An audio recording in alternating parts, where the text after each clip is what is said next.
This grant is being sponsored by Nebraska Extension and the North Central Extension Risk Management and Education Center. And those are part of the USDA.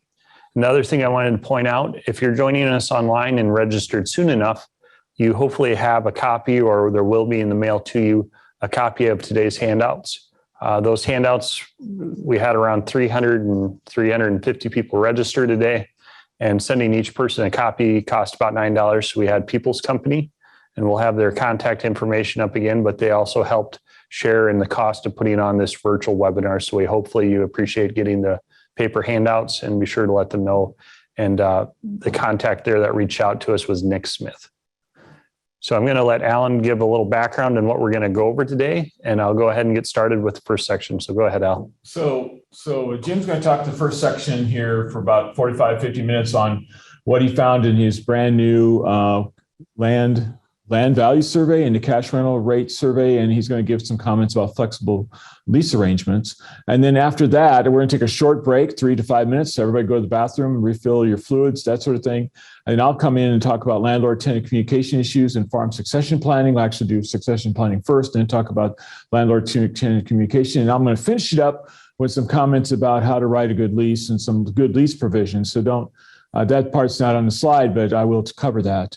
And then we'll finish it up with Jim making some comments about the USDA programs that are available for land management. And that in your handout, it'll give you a link to USDA FSA actual presentation that they recorded for us. And you're more than welcome to go pull that up online and watch the entire presentation. Today, we're going to give it an amended version. Yes. Yeah, we're shooting for about 2.5 hours. We know sitting at home watching this online can get it to be a little bit long. So what you'll see as we go through the slides today, especially in the first part of my slides, I did hide some of the Nebraska farmland value slides. The reason I did that was for the sake of time and what I thought was the most important concepts. I want to talk a little bit more on cash rents, flex leases, and currently what is happening related to land values. So with that, we'll go ahead and get started. The first presentation today is going to be on Nebraska cash rental rates and a topic that we refer to as flex leases. Flex leases are a way to adjust cash rents to account for differences in things related to prices, yields, or a combination of the two together, revenue. I'm Jim Jansen. If you'd like to visit with me after the meeting today, please wait until next Monday. We are doing this meeting once again tomorrow with a Western Nebraska focus. But after we get through all that, there's a lot of housekeeping, getting everything straightened away and ready to go. Encourage you can reach out to Allan or myself. Jeff Stokes is a co-author of our farm real estate report and survey. So we appreciate everything he does as well. And we'll go ahead and get started. First part, if you're following along, you'll see in your handouts, you actually have to physically take them and turn the book on its side. And the reason we printed the handouts that way was to try to maximize the use of that page. A little background here. The Farm Real Estate Survey started back in 1978, started by Drs. Ron Hansen and Bruce Johnson. With their survey and what we have continued to do today, we send out the survey to the people that work in the land industry or people that work with farmers and ranchers across the state of Nebraska. Based on their surveys responses, we do two different things. Typically during the second or roughly the middle of March, we release what is called the preliminary estimates. That's an estimates on land values and maybe more of interest at that time of the year, cash rental rates. Final report is published in June. It has a lot more detail beyond land values and cash rents. Things like what percent of land in Nebraska is being financed via a mortgage or a contract for deed or a cash sale. Any of the resources that we're going to be talking about today related to land values, cash rents, or things related to that topic can be found on the Center for Agricultural Profitability website, which if you're going to star anything in your handout, take note of the cap.unl.edu/real estate website. Also, if you can't find it, not sure what to do, many of the extension offices across the state of Nebraska print out a copy. The office managers in those offices can run you a short copy, maybe a 1-2 page handout on current land values or cash rents if you would prefer to get it that way. So briefly, how we divide the state up. I'm sure some of you joining us today have heard this before.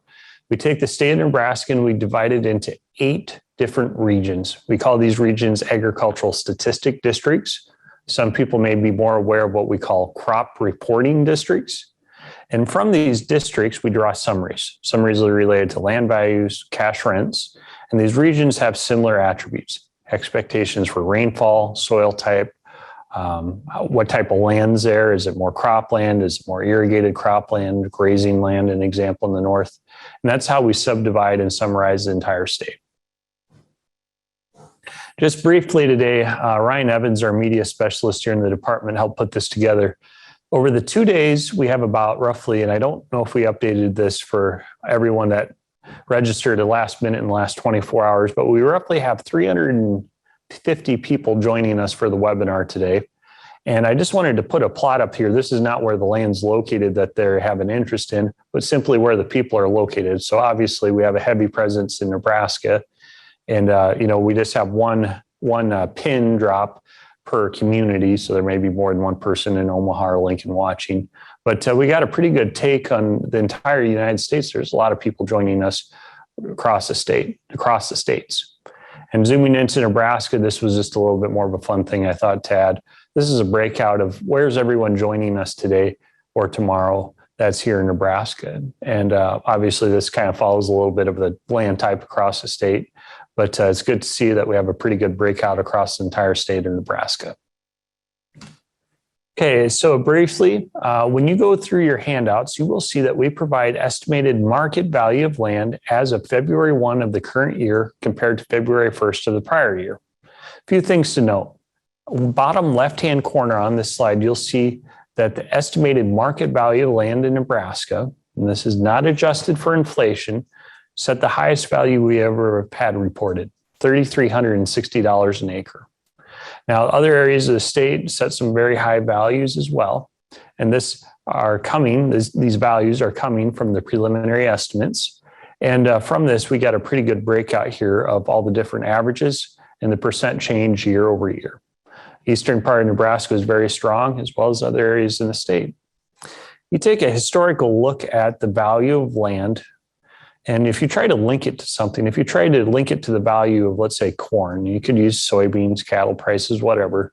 There's that relationship over time. And with this relationship, what we see here, this red line, I'm kind of hovering the mouse over it. This red line refers to the average marketing or average price of corn. So you'll see that it dipped, and in recent years, it's kind of come back up. Kind of set a little bit of a low when the pandemic first started, and over time it's grown. Now I use a dash line here to represent this was just an estimated price, but without a doubt, the price of corn, soybeans, wheat, other grains or crops we raise in the state are much higher this year than they were last year. And the prices of land, and you can see here, we actually beat the prior high of 2014 by, I think it's $60 an acre. But the value of what we do relates to the value of what we have. And currently, especially on the crop side, things are fairly favorable in terms of the prices. Now, that's not the whole story, but what I can say is definitely revenues are higher, farm incomes will be higher. The other concern we're having to look at, and as I mentioned, there is another concern, and that is the input prices. But Allan showed me this article here, and I note the article and the date of the publication here. But it gives us a pretty good outlook at, in the last decade and a half, we've had some very unique periods of time. And I think we might be in one of these periods. And if you would continue this chart into 2022, where we're at right now, I think we'd see that spike in price be higher on corn and soybeans. But trying to navigate this, trying to negotiate this, and this is kind of setting the stage for Allan's talk on when it comes to lease arrangements, you really have to balance just not the income, but you also have to take into account the prices of expenses. And these articles, they're not very old, but they're already getting dated. So here we have the price of 1034O fertilizer. It's a very common type of fertilizer used on cropland across the state of Nebraska. And we have different periods of time. You'll notice in the bottom of the slide, we got 2021 in red, 2020 in green, and then prior years or a prior year average, and the other colors there on the bottom. And what we can see here is, you kind of look at the historic prices. They were somewhere in the mid 400s, low 400s to maybe a high of 520 in the last 5 years. Without a doubt, prices of fertilizer, and I bet these numbers might be even higher, given the current geopolitical events that we got going on globally, without a doubt, the price of chemicals, price of seed. Seed is up some, but the big ones are fertilizer and chemicals. They roughly doubled, or in the cases of certain types of chemicals, so we're talking herbicides and pesticides, they maybe even have tripled. So when we're talking about cash rents, it's just not the income, but you also have to take into account if you got good land and you want to raise good yield, you have to account for that other forces, and the other forces being the cost of production. And Allan will highlight that and how do you negotiate some of those things. The other thing I wanted to point out here, one of the other reasons noted by survey participants, and I have it noted here on the right-hand side where the dot is for 2022, interest rates are at an all-time low, and it appears that they're going to start creeping back up because we have a concern of inflation. Now, I don't think they're going to get as high as they were in the 1980s or that fast, but I do think that we're going to see that gradually. We're going to see a higher interest rate because we currently have inflation, things we're trying to deal with. And one of the ways to deal with that, maybe one of the few ways we can deal with that effectively, is the Federal Reserve has to increase interest rates. But one of the very positive forces that we've seen on why land values got pushed as high as they did was the cost of borrowing land, cost of borrowing for a loan is very, very low right now. And with that very, very low interest rate, we're seeing a period where you can afford to pay a little bit more. And we're seeing this in houses, equipment, cars, you name it. So this is a little bit of a breakdown of what we have right here. And the other thing I want to point out, I know we're still kind of maybe midway through tax season now, or we're starting to get closer to towards the end of it. In the state of Nebraska, without a doubt, there's been a lot of people through the survey and the travels of Allan and I, property taxes are a concern.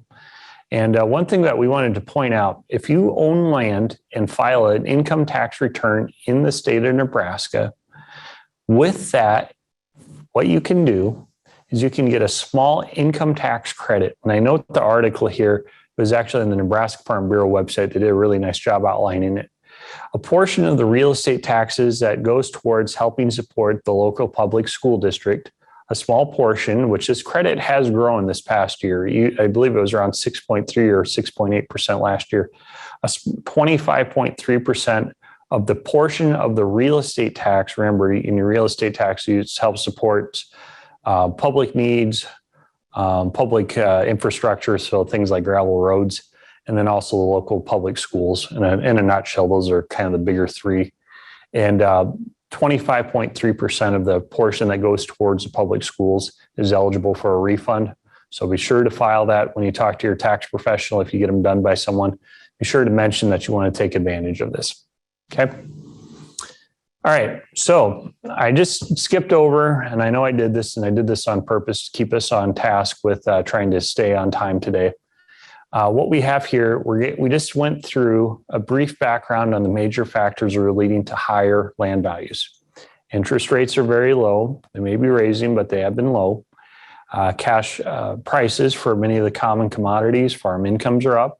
So are the cost inputs, but that is something else that's another major driving force. People are concerned about inflation, so they're trying to buy land, other assets. That's another thing driving demand. And then the final thing that was noted this past year for 2021 entering 2022 was the 1031 exchange. And that is when you sell land in another area and then you turn around and buy land wherever you'd like to buy it, or buy another asset, real estate or something of that nature.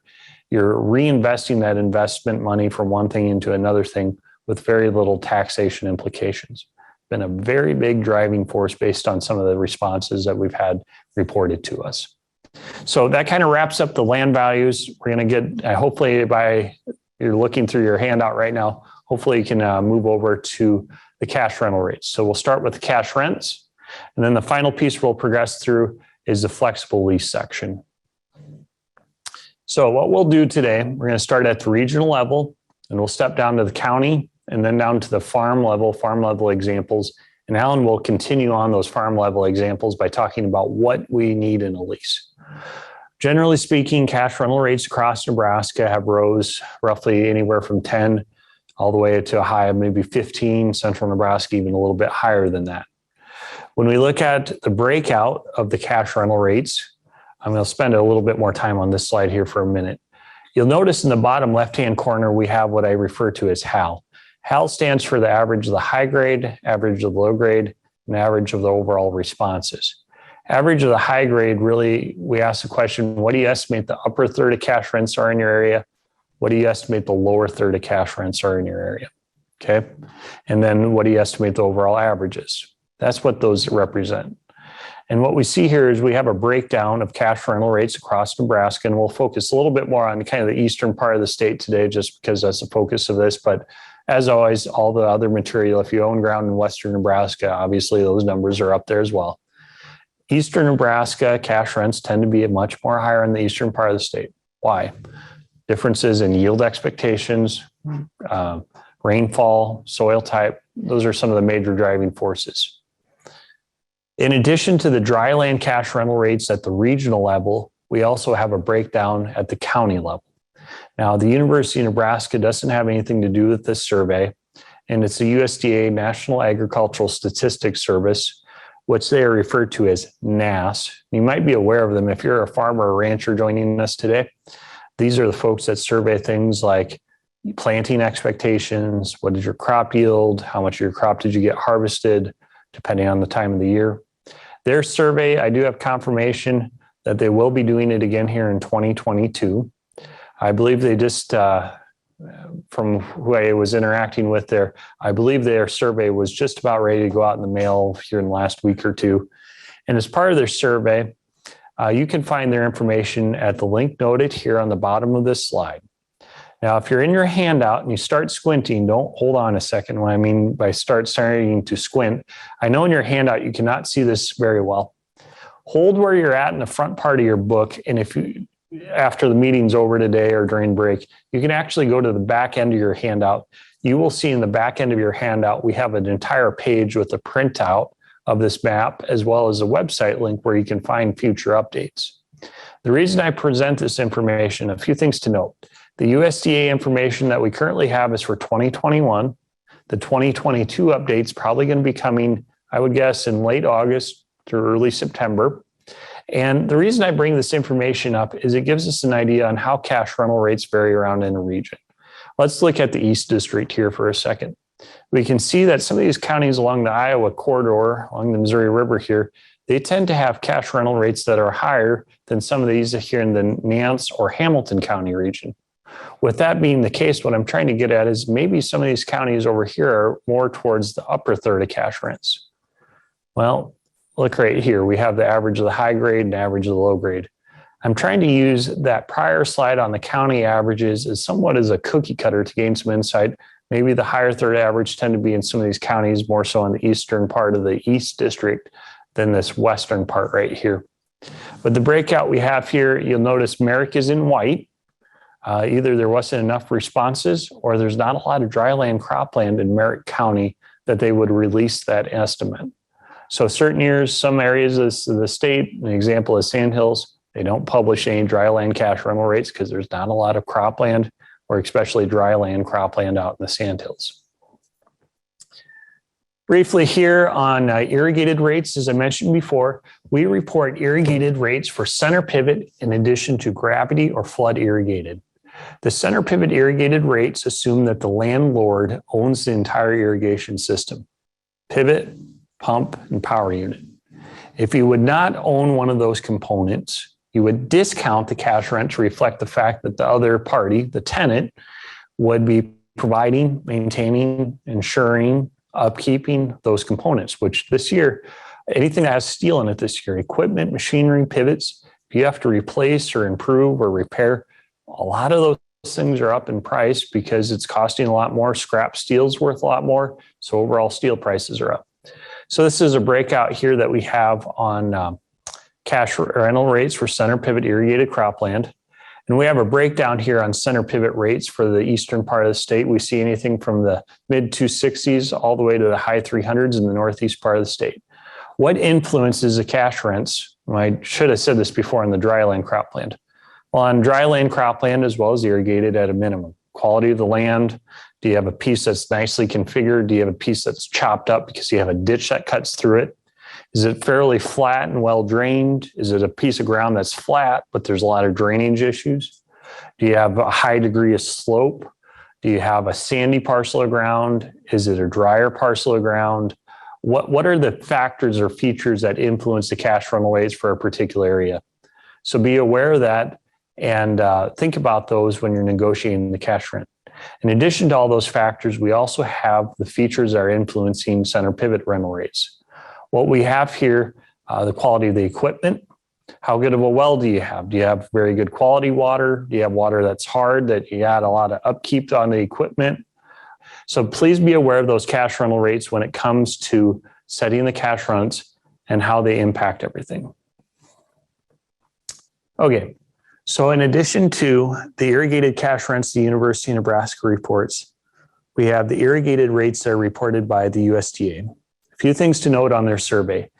They do not break out gravity or center pivot rates from each other. They produce what I call a weighted average.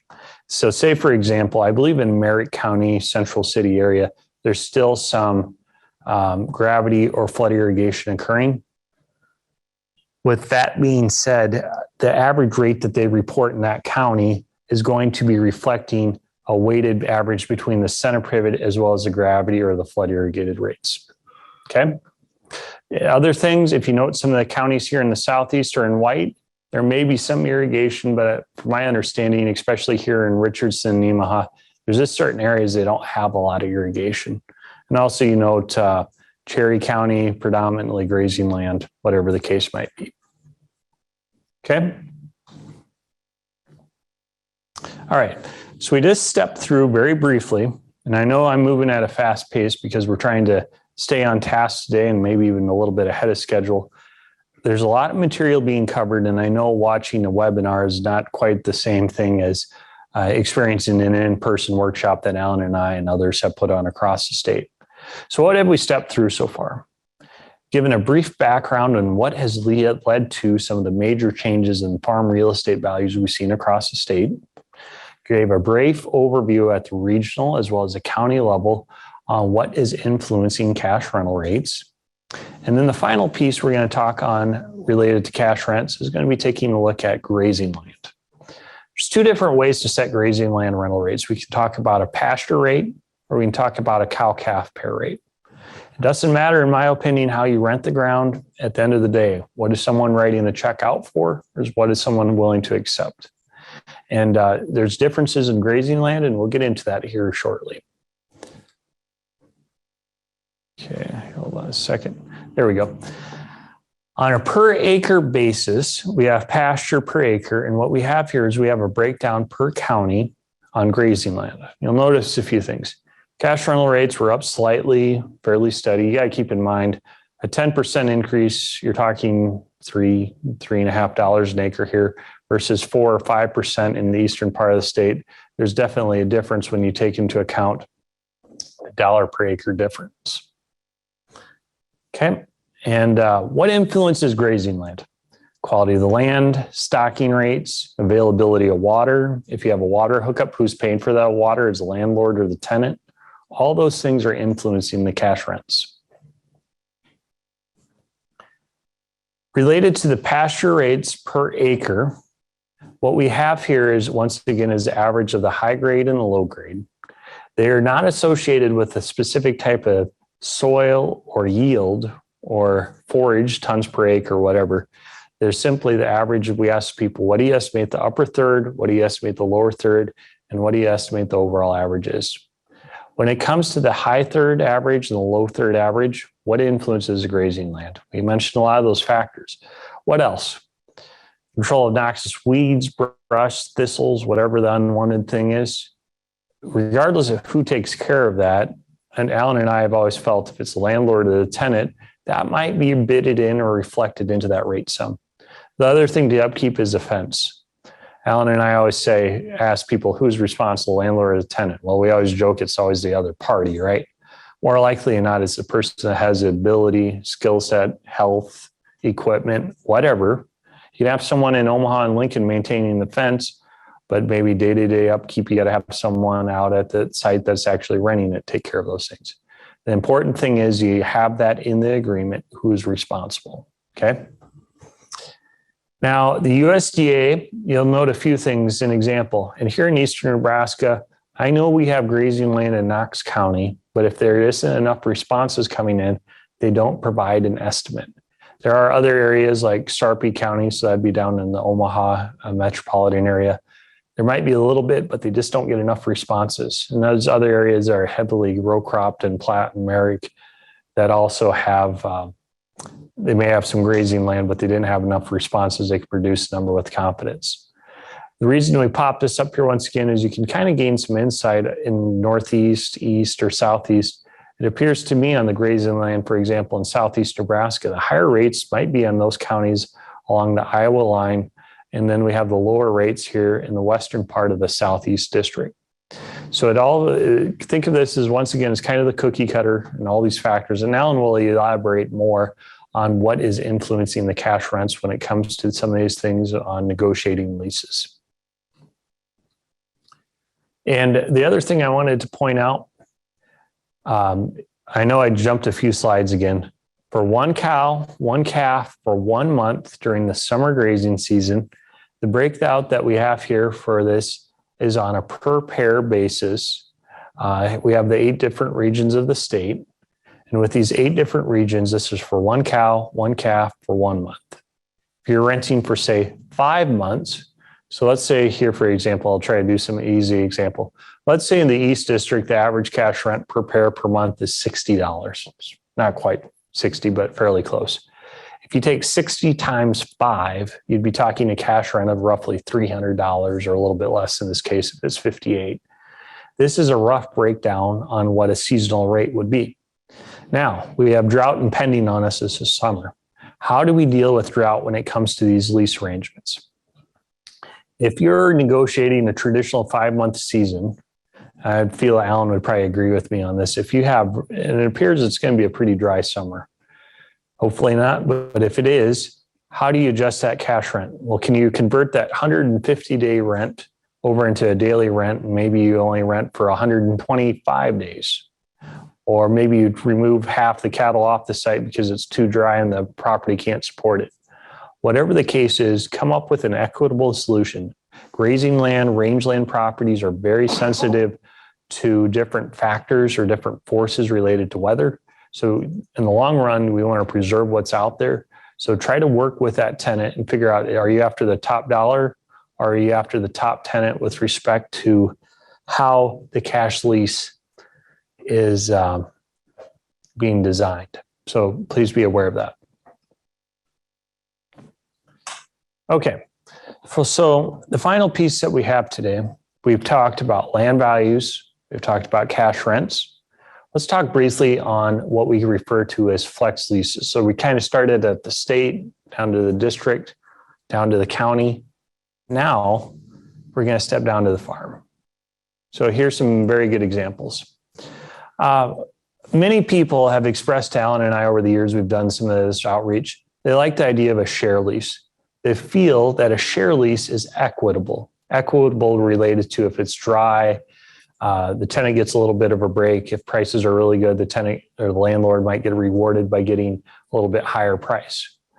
But some of the older landowners have indicated we don't want to have to take ownership of that crop because it's really tough to market it.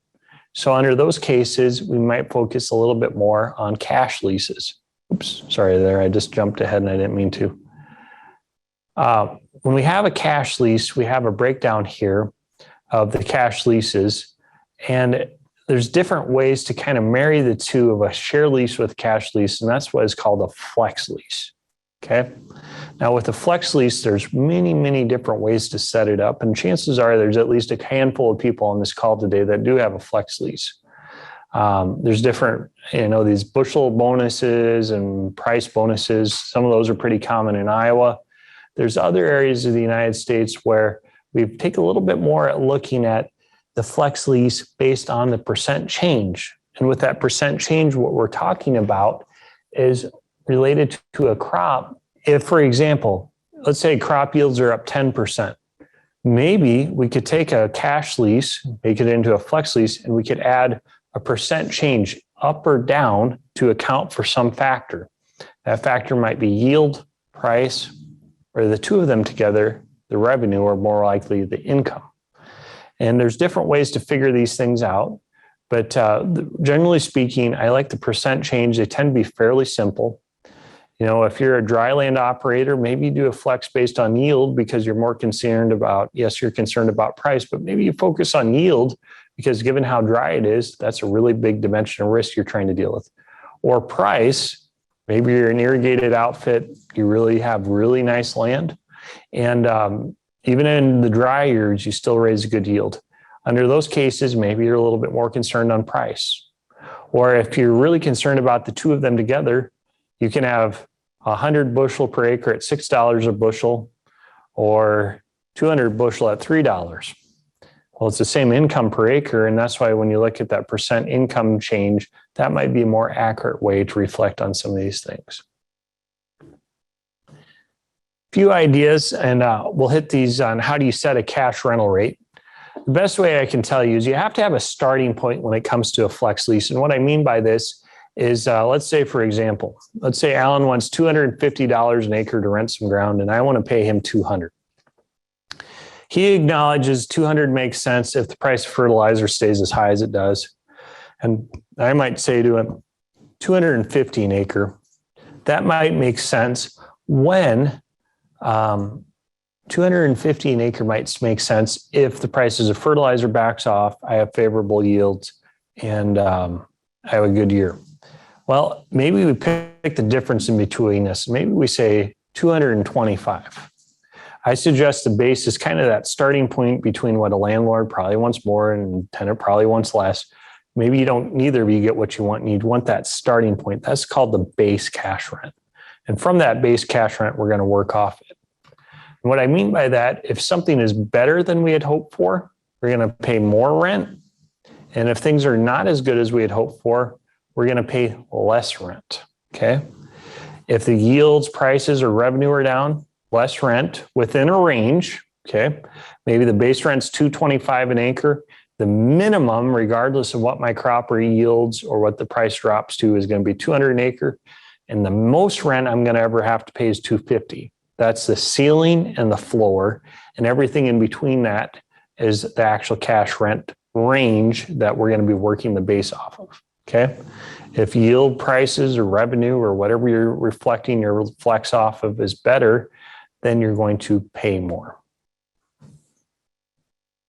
So here's an example. I was pretty close. I didn't remember my exact numbers I used, but let's say Allan wanted $255 an acre. He found some survey and they said it was average is $255. I'm a prudent landowner. That's what I want. The other side of the deal is I really want, as an operator, I'm the tenant.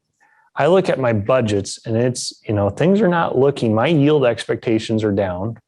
It's just dry. We're starting at a deficit this year. Maybe this is some dry land, cropland. Starting at a deficit this year with my yield. And with that, I'm also having to deal with higher inputs. Not by anyone's fault. Prices of fertilizer just skyrocketed, $900,000 a ton for nitrogen. Well, if that's the case, 195 makes the most sense. So we have our range from 255 down to 195. And our base cash rent, our starting point, what we think makes the most sense is 225 an acre in March. Now we're going to let that cash rent flex. Now let's say we're letting it flex off a yield and we produce half the yield of what we had hoped for. Instead of raising 120 bushel, we only raised 60. Does that mean my cash rent's going to drop in half? No. Under that case, you have a situation where your cash rent cannot go any lower than the 195. You have your floor. Remember, you can't go any lower than the floor and you can't go any higher than the ceiling. So that's how we have that breakdown on that range of cash rent. When do you pay the cash rent? And this applies to simply cash rents or flex leases. Allan and I have thought, and I know there's many different ways to handle this. Our opinion has been if you're dealing with someone that's an absentee landowner, maybe even a retired operator, they're going to have to pay two things at least twice over the upcoming summer: real estate taxes. We have felt, and I think this is a reasonable expectation, a portion, maybe a third, maybe a half of the cash rent upfront when the lease is signed, because of that fact that the landowner is going to have to pay that real estate tax. And if they're on a fixed income, retired, whatever, it can be quite expensive. So that's why I always have felt a portion of the cash rent up front is not a bad thing. And maybe a portion in the summer and then the final installment in fall. If you are doing a flex lease, you cannot demand all the cash rent up front day one, because that cash rent might go higher, it might go lower. So you'd have to refund if you demanded 100% of it up front if it went lower. So that's why we have felt a portion when the crop grows in the ground or when the lease is signed, and then a portion when you get to the fall and you get settled up with how much did the crop actually yield, how much is in the bin. If you had a significant loss, okay, you'd probably have some crop insurance indemnity payments paid, things like that. So I'm going to work through some very basic examples, and I hope in your handouts, these were printed well enough. Like I said, we had to get 350 printed, and between the shipping and the printing and the stuffing, they started to add up to about $9 a handout. So hopefully these turned out pretty good for you. But we have in a case here, and all the next, I think it's the next 4 slides are all going to be the same. So in our first part of the slide, this is our base scenario that we're working off of. Our rental rate was $220 an acre. And from that, our 5-year farm yield, and I see here in my handout, I should have had this be 225, but let's just say the base cash rent's 220 an acre. And our 5-year farm yield is 150 bushel. So we raise around 150 bushel. Now, what actually happened? We raised 15 bushel lower than what we had before. And under this case, we raised about 10% less. If we raised 10% less than what we had hoped for, we would take 10% off the cash rent, okay? And 10% off the cash rent, the final cash rent paid is 198. Remember, that is more than our minimum. And with that being said, we're going to pay 198. If we actually figured out that this was, say, 178, we would default our minimum of 195. Okay. Another example here. Base scenario is the same. Instead of raising 150 bushel, we actually raise 165. It's 15 bushel per acre better than we had hoped for. Under this case, you're going to add 10% on the base cash rent. So we're going to take 10% of 220, $22 an acre. And the final cash rent paid is going to be $242. We add 10% onto the base cash rent, and you can see the details of the calculations over here because we raised 10% better yield than we had hoped for. I have an example here. The variable rent by crop price. We have 2 situations here. We still have an expectation that we're going to pay about $220 an acre. We figure our farm is going to raise about 150 bushel. On the left-hand side, we had hoped for $5.90 a bushel, or actually that $5.90 a bushel, that came from the planting time price guarantee associated with crop insurance.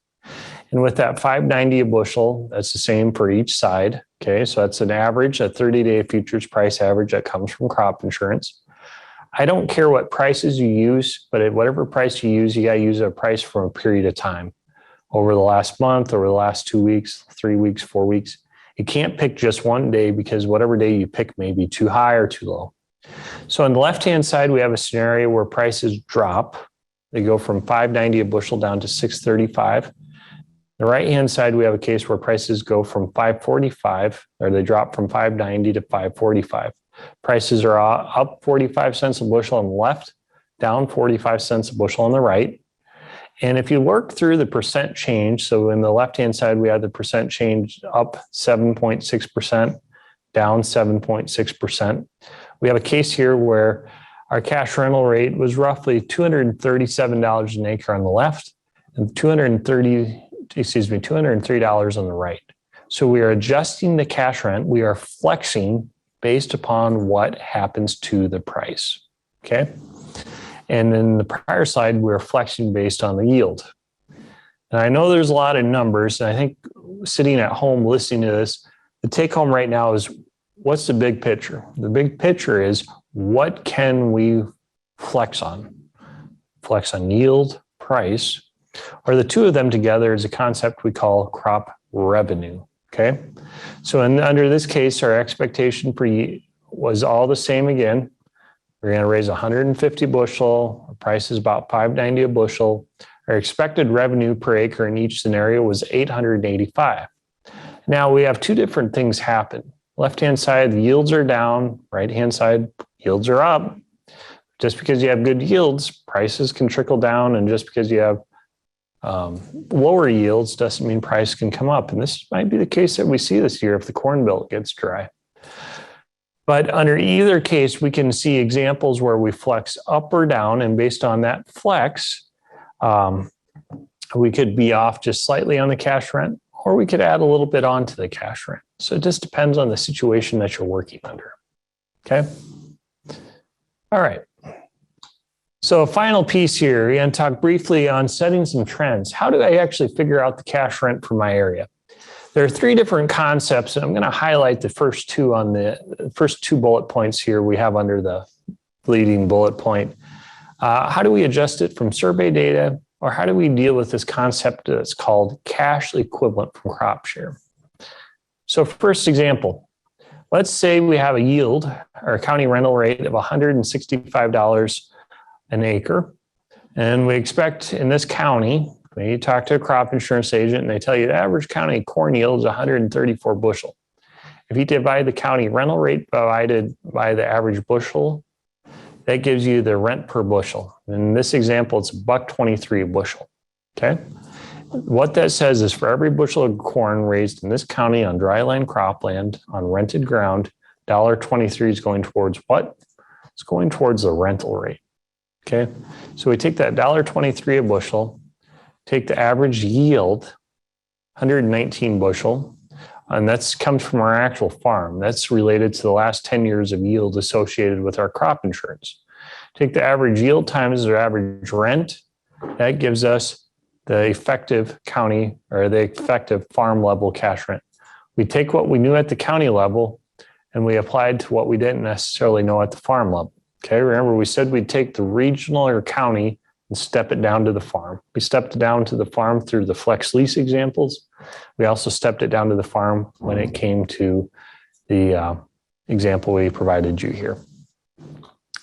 This other example I really like, and I think this might be one of my leading examples on how to set cash rental rates. We have a breakout here. Let's say you're going to do a 50-50 crop share. Okay, nothing exotic about this. Allan gets half, I get half the crop.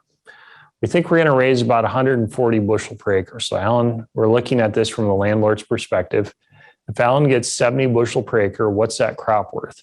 Well, when we signed the lease, the crop insurance planting time price guarantee was about $5.90 a bushel. Now, I actually went in, and these numbers should probably be adjusted even higher, but I went in, Glennis McClure does crop budgets here at the University of Nebraska for our major crops grown across the state. And I took half of what? Half of the seed, fertilizer, and chemicals. So half of the seed, fertilizer, and chemical expenses from a budget that was put together late last fall, or late last summer, early fall timeframe. And I would suspect these numbers are probably higher again this year because of fertilizer and chemical expenses. But the difference between these two is $228 an acre. Now, as we move along here, we see a breakout related to cash rents.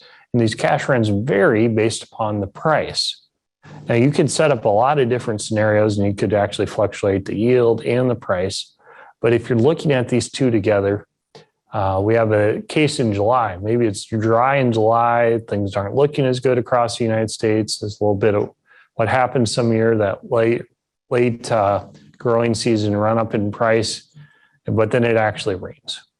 Well, the one thing that holds steady during the growing season, generally speaking, is inputs. They might fluctuate a little bit. Most people tend to have those locked down fairly well. So the difference between the landlord's share of the income minus their share of the expenses is what they stand to make.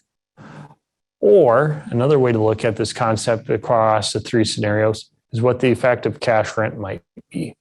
The effective cash rent relates to what would Allan be willing to accept? Well, he'd probably be willing to accept what he would stand to make. And in this case, he stands to make about $215 an acre. And if I offered him roughly $215 an acre, that would be a cash rental rate that would be roughly appropriate given the circumstances that we had to operate under over the past growing season. Cash equivalent from crop share. Another example, if you have a field of hay, let's say it yields 2.5 tons an acre. The center example here, the landlord could get 1/3 of 2.5 tons, which is 0.83 tons. Other example here, they could get 1.5 tons. That hay is worth, let's say, I don't know, $100 a ton. And let's say in the right-hand side, under 50-50 split, the landlord's also paying half of the seed, fertilizer, or chemical. Oh, maybe you throw out $50 of nitrogen per acre. It's not necessarily a lot of nitrogen, but the prices are so much higher. The difference between the landlord's share of the income minus their share of the expenses, essentially, if the tenant would buy out the landlord's share of the hay, what would that factor to? And under this example, on the left-hand side, it's about 82.5. Right-hand side, it's 100. I like this example because if prices are higher or yields are down, you can account for that when you set the cash rental rate. Okay. And if you do not have a lease in writing, Allan and I get a call at least between the two of us once a day, it seems like sometimes, on situations not working out because people don't understand or they don't have it in writing. Check out aglease101.org. It's a great website that provides free information on lease forms. So you actually have the lease forms here on the right-hand side. And then the educational publications are here on the left. Okay. Finally, something that was brought to my attention here earlier this year. We have an endowment account to help support the land management work that we do here at the University of Nebraska related to the actual land survey. We've increased the number of people this survey gets sent to. It costs a lot to get the stuff printed. It costs a lot for the different postage. I mean, postage is a big expense that we've experienced here, even doing the simple meeting. If you find any of this information I've talked about related to land values or cash rental rates useful, we have some contact information on here that you can go online and make a small donation. It's a free will donation. We're not biased. We're not guided by anyone on this survey. We're trying to provide free information to the public. And if you'd like to help support those efforts, I would encourage you, please reach out to, we have a person over with development here at the university you can reach out to, or you can just simply take a credit card and you want to donate $10, whatever the case is. We more than anything you can help us out with helps us maintain the future endeavors of this work.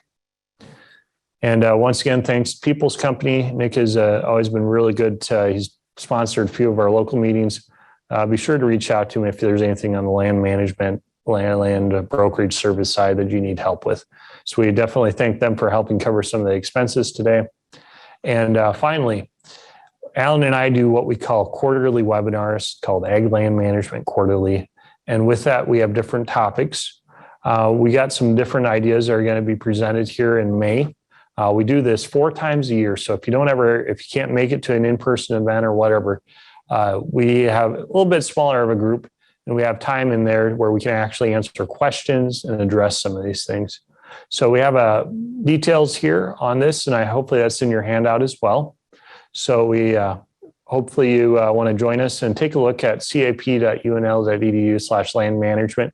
That's where you actually get registered if you'd like to watch some of these quarterly webinars. With that, we're going to take, I'd say, about a 3 to 4 minute break. We're going to get switched over here with Allan on our end. So we're probably going to see the live wire pointed at me. The camera could probably go blank for a little bit. We're going to get the slides switched over. We'll have Allan give his presentation. So go make a pit stop, whatever you need to do, and we'll get started in roughly 3 to 5 minutes. Okay, good afternoon and welcome back. And one editorial or housekeeping note, we have some questions that came in during Jim's presentation. Thank you for sending those. We're going to address those at the end. So let us get through our presentations and then we'll work on those. So please keep sending questions into either the Q&A or the chat.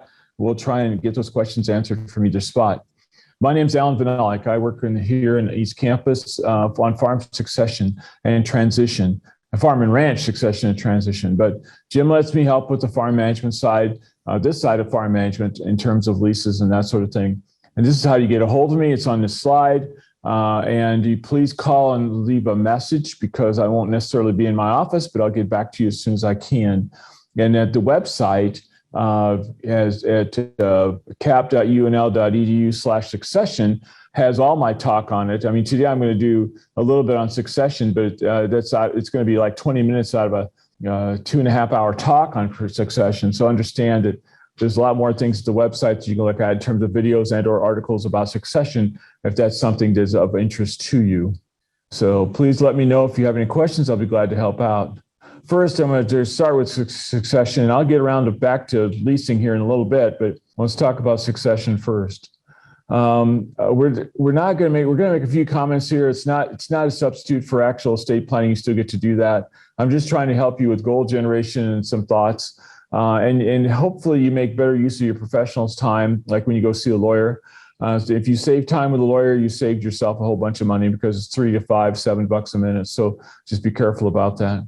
And with the pandemic now hopefully over, there was even more motivation to get started. I had comments from lawyers saying, we need to get going on this. The lawyers were busier because people were needed to get going on their succession plan, they felt, because of the pandemic.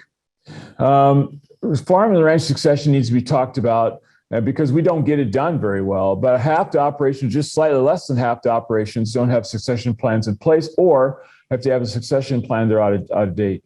So that's just something to consider. The other reason I think that we don't have succession plans in place is because farmers never plan to retire. Do not confuse retirement with succession or transition. You will get to transition or succeed your farm on somehow, some way, someday, but you don't have to retire. And then for a lot of people, it's a control issue. For us baby boomers like myself, our lives was about working and our life was about control. And we don't want to give up control. We don't have other plans for our future. We don't know what else we'd do if we didn't work. And in some cases, newer equipment's making it easier to continue, especially if you have the tractors with the steering and that sort of thing on them. And especially as if you want to spend the money, get a driverless tractor this fall and put that out in the field, then you don't even have to work that hard, apparently. So just know that we have all kinds of options available to us, and we're not planning to retire. I said, don't retire. I'm not trying to talk to you into retire. However, we haven't figured out how to avoid the pine box. So what happens to our stuff when we're gone? I think that's the reason we want to have a succession plan or transition plan in place, because we just don't know. We just need to know what's going to happen with our stuff. I think we need to plan for that. Farm families experience difficulty in discussing that future. And more often than not, planning tends to be deferred until some critical life event occurs, which forces the family to address the matter. So really, we're going to wait until we have somebody die or somebody get critically ill or hurt, and then we're going to discuss what's going to happen with the farm. Then we're going to talk about the succession plan. I submit that's a terrible time to do it because, quite honestly, farm families are just stressed. They're in grief. They're in mourning. They're sad. And now we're going to talk about what happens to the farm. I say, no, don't do that. Pick a time where everything's good, everything's going great, and the family gets together and gets along. And that's when you discuss what's going to happen with the farm. Don't wait until you have some tragedy in place. We don't plan because it's complicated. We think it's mental work. And to be true, it is. If you go to the wrong lawyer or a lawyer that you can't understand very well, not that they're wrong, they tend to throw stuff at you legally that's faster than your brain can process it. So be careful. Be sure that you work with a lawyer that can explain it to you at your speed, the way you can think about things. And you can find a different lawyer if you need to. And we don't think about deaths. We don't think about our own mortality. So that's part of this thing too. But I'm also finding that if we are afraid that if we do something, it'll be wrong at some point in time in the future. And you know what? Guess what? You're right. It will be wrong in the future. If I make a plan today and I live for 5 more years, chances are something will have changed with my family and my plan isn't exactly perfect anymore. So then I should just simply redo my plan. There's nothing wrong with that.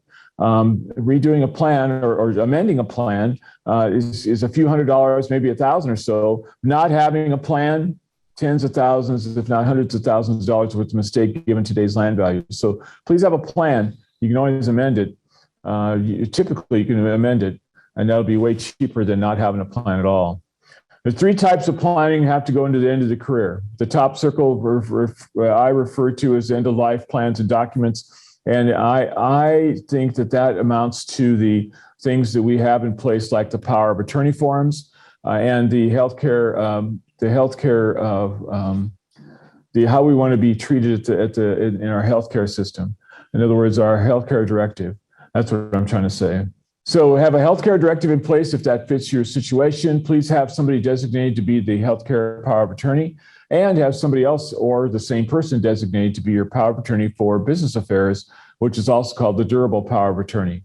Have all those documents in place. That's what happens. If you cannot answer for yourself, who's going to pay your bills, who's going to visit with the medical people, and what are my directives for the medical people. And by the way, end-of-life documents and plans have to be in place for anyone 19 years old and older. If you're an adult, you have to have those plans in place.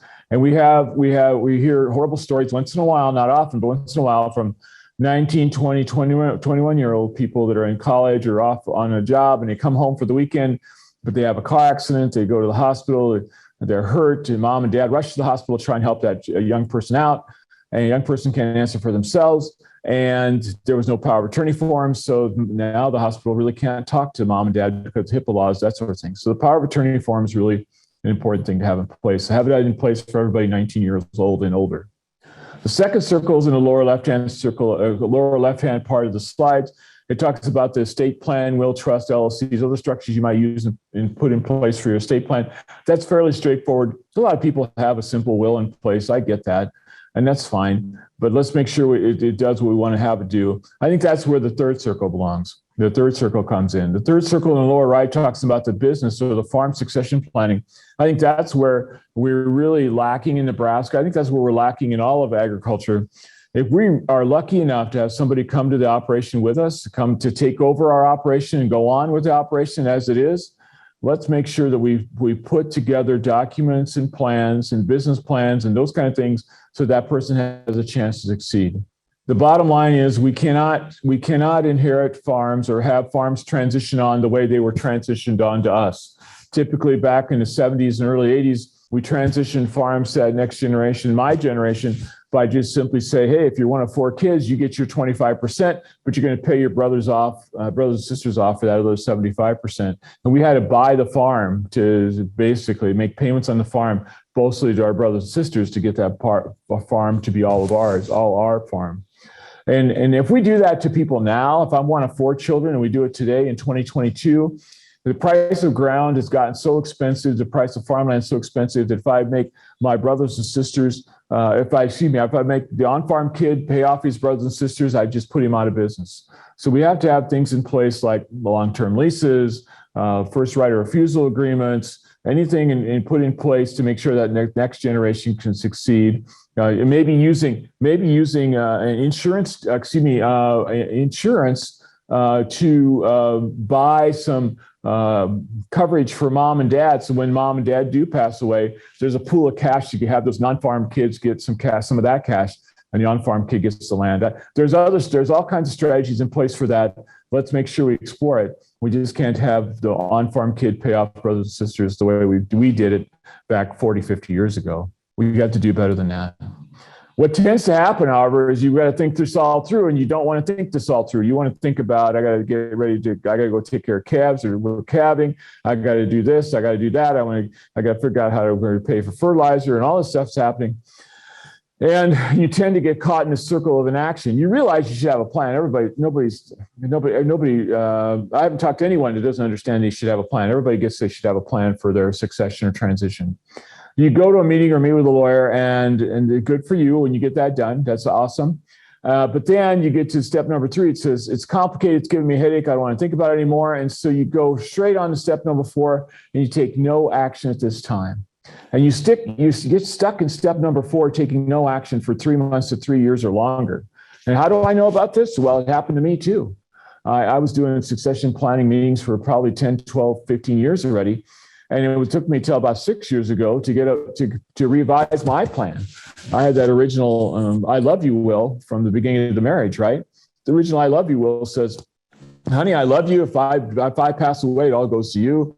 And her will says, honey, I love you. If I pass away, it all comes to me. And the third part of that will says, If we have children, here's who we want to be the guardians. Guardian T, here's who takes care of our children first, second, third, fourth, that guardianship thing, that guardianship piece. So make sure that you have those original wills updated, because now you have stuff, you have more land, you have more machinery, you have more assets. The numbers are way different. So let's have those original things kind of updated. So those are things we have to think about, and we have to get out of this circle of inaction. So let's do it by having some steps, concrete steps in mind that we can take. We should be sequential about what we do. I should have a plan, hopefully not a catastrophic event. I go to a meeting, meet with a lawyer, and then we get the family together to explore what the options might be. The options are picked, the succession plans developed, signed, congratulations, and you have to review that periodically as situations change. The first 5 steps of that, taking you through the succession plan developed, signed, is going to take you a while. You can't get that done in 3 weeks, maybe not even in 3 months, but for sure we should have it done in 4, 5, 6 months. And so please make that as a goal and have a plan put in place by 4th of July and have a real healthy celebration on 4th of July that you have a succession plan put in place. Because what I run into, and I've run into it often, or more often than I should, is that no plan at all, or not telling your kids what the plan is, leads to chaos. Chaos causes greed among family members. Greed's a powerful negative emotion where we get all stuck on the dollar instead of being a part of a family, and it splits the families. So in the next video, I want to demonstrate my point or illustrate my point, saying, if we don't tell the kids what's going to happen to them, or if we don't treat the kids don't think we're treating them fairly or equitably, then we can create all kinds of problems. And so in this case, we did an experiment with Chipukan monkeys, and we put the 2 monkeys side by side. This guy in England did this, two monkeys side by side. As long as he was treating them the same with a piece of cucumber after they performed their task, they were fine. But then they changed the experiment up. That's what this video shows. And they gave the second monkey a grape, which they prefer to eat rather than a cucumber. I think almost everybody would say that. But the point is, let's see what happens if we change the experiment and we do something different with the monkeys.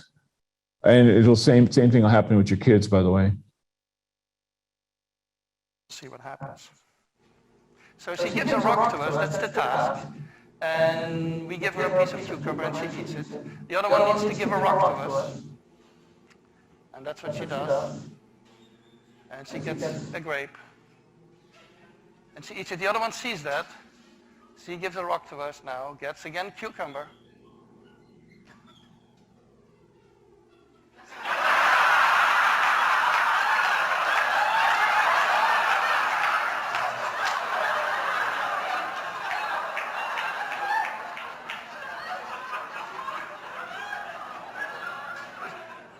She tests the rock now against the wall. She needs to give it to us. And she gets cucumber again.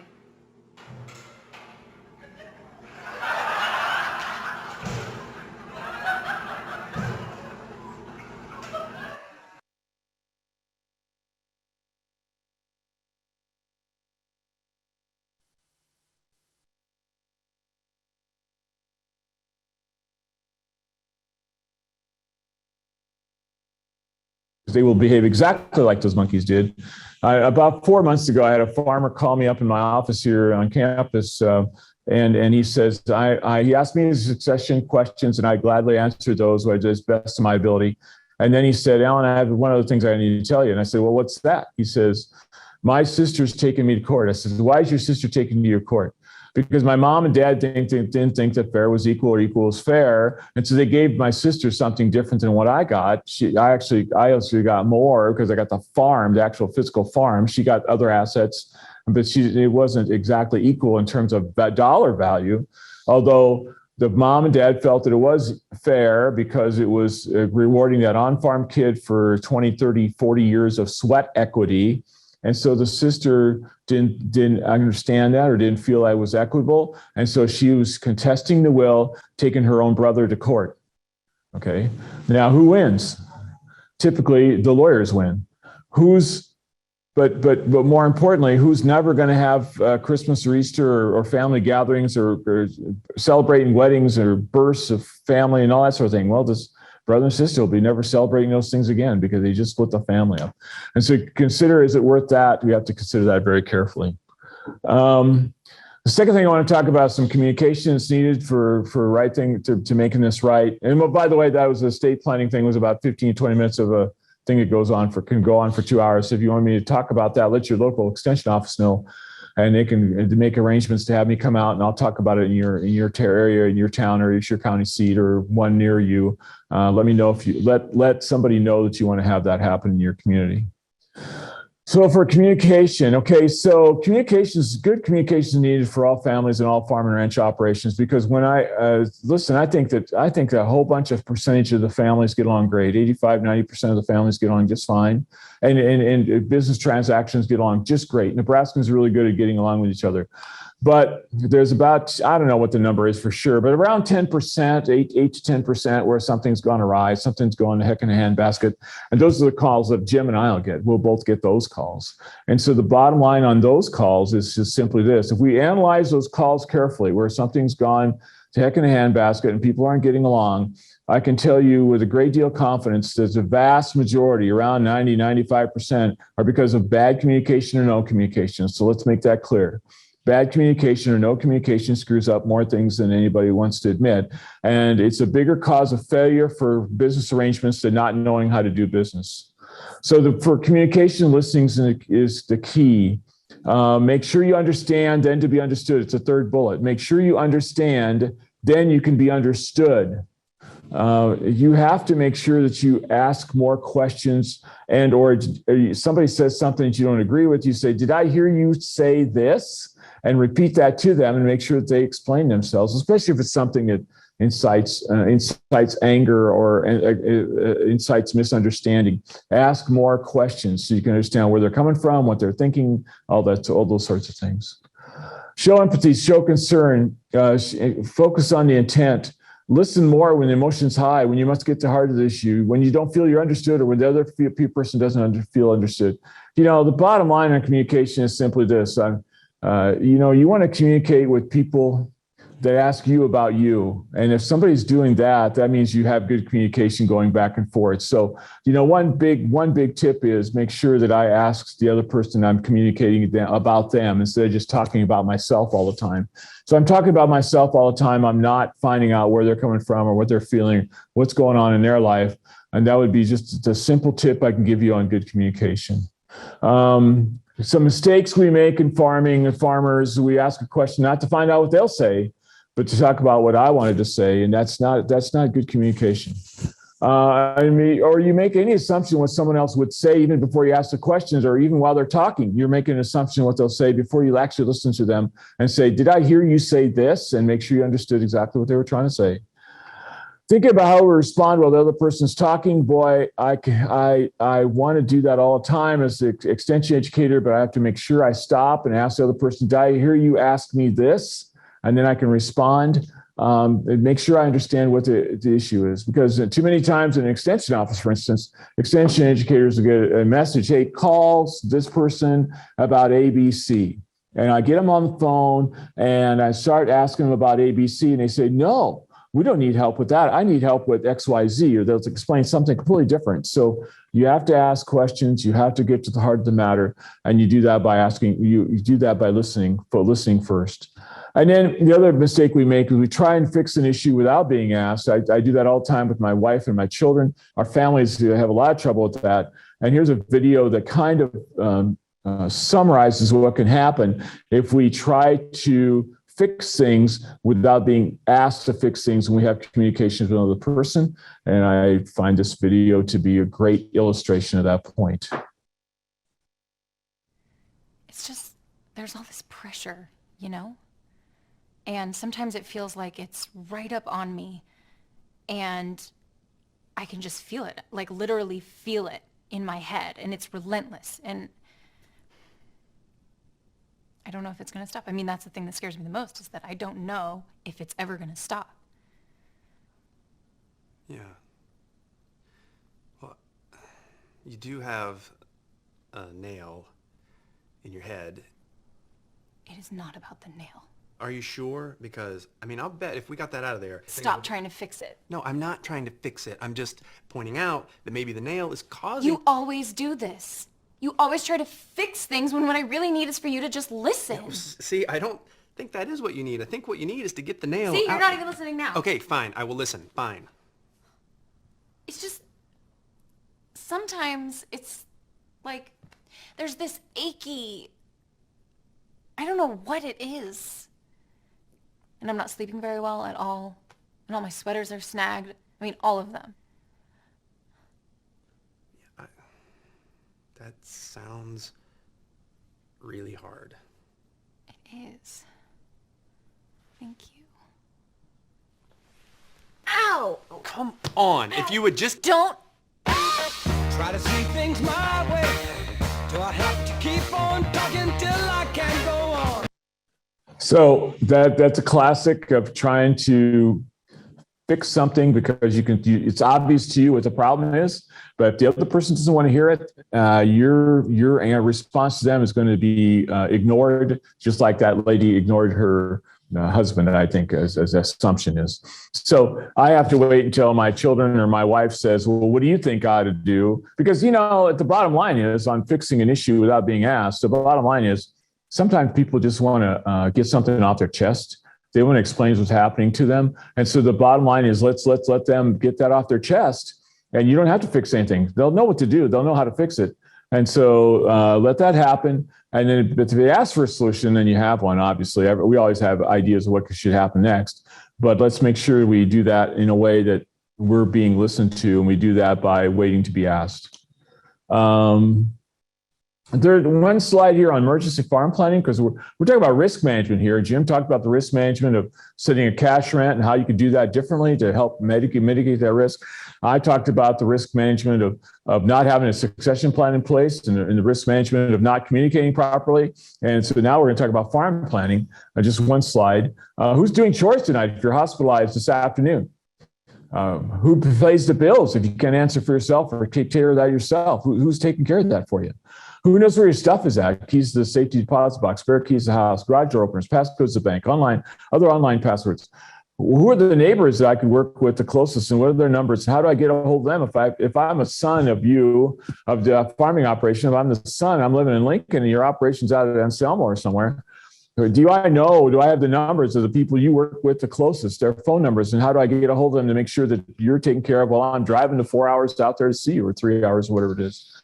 So again, help. So if we have other things on the farm where we have a fire or other emergency things in place, do we know where the dangerous fuels and chemicals and that sort of thing are stored? Is that labeled in a way that the fire department won't get in there and be in harm's way?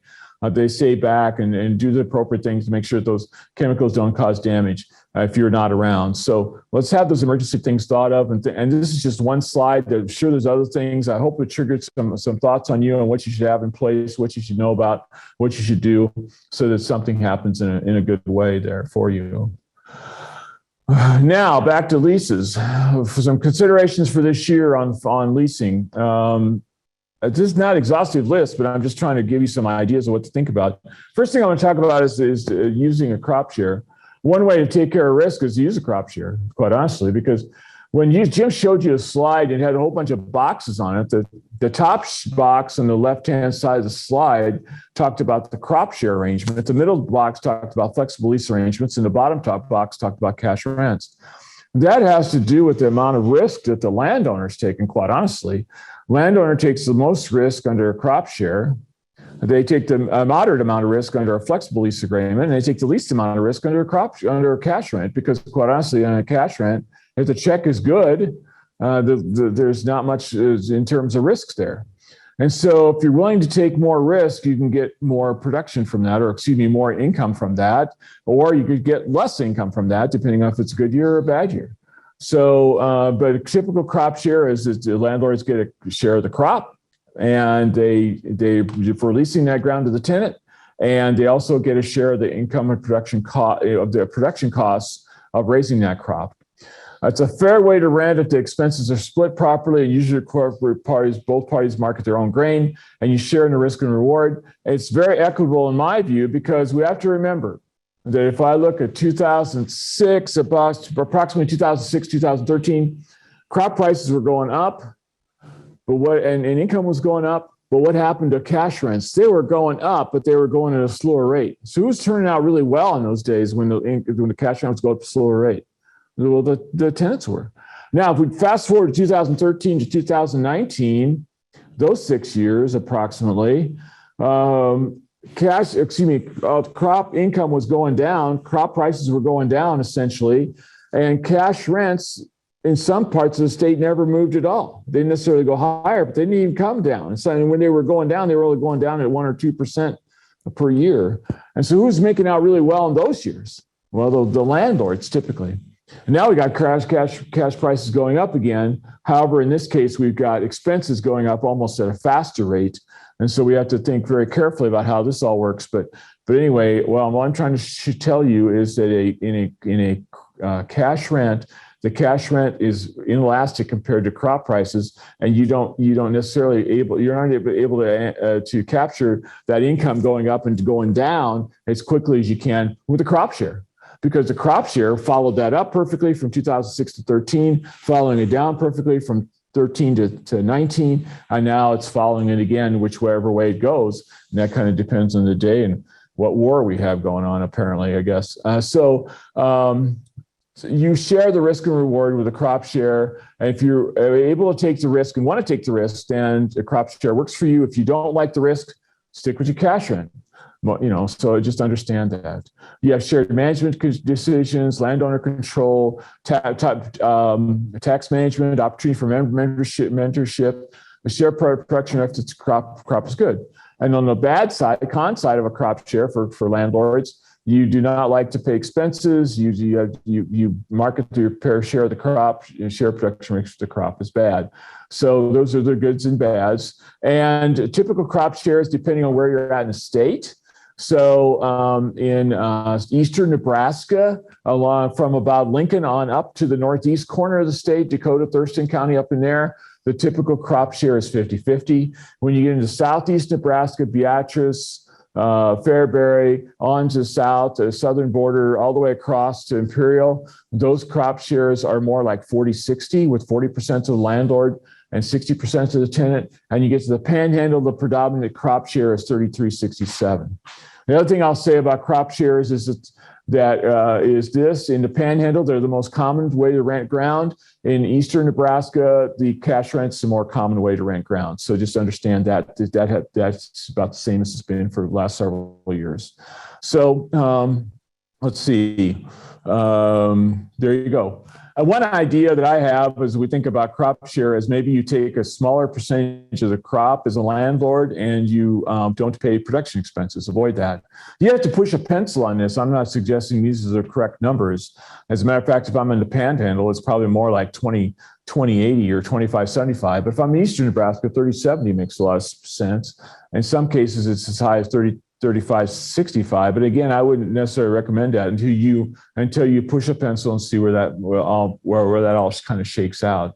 But the landlords will take a smaller percentage of the crop and pay no expenses, other than, of course, their property tax and land ownership costs expenses.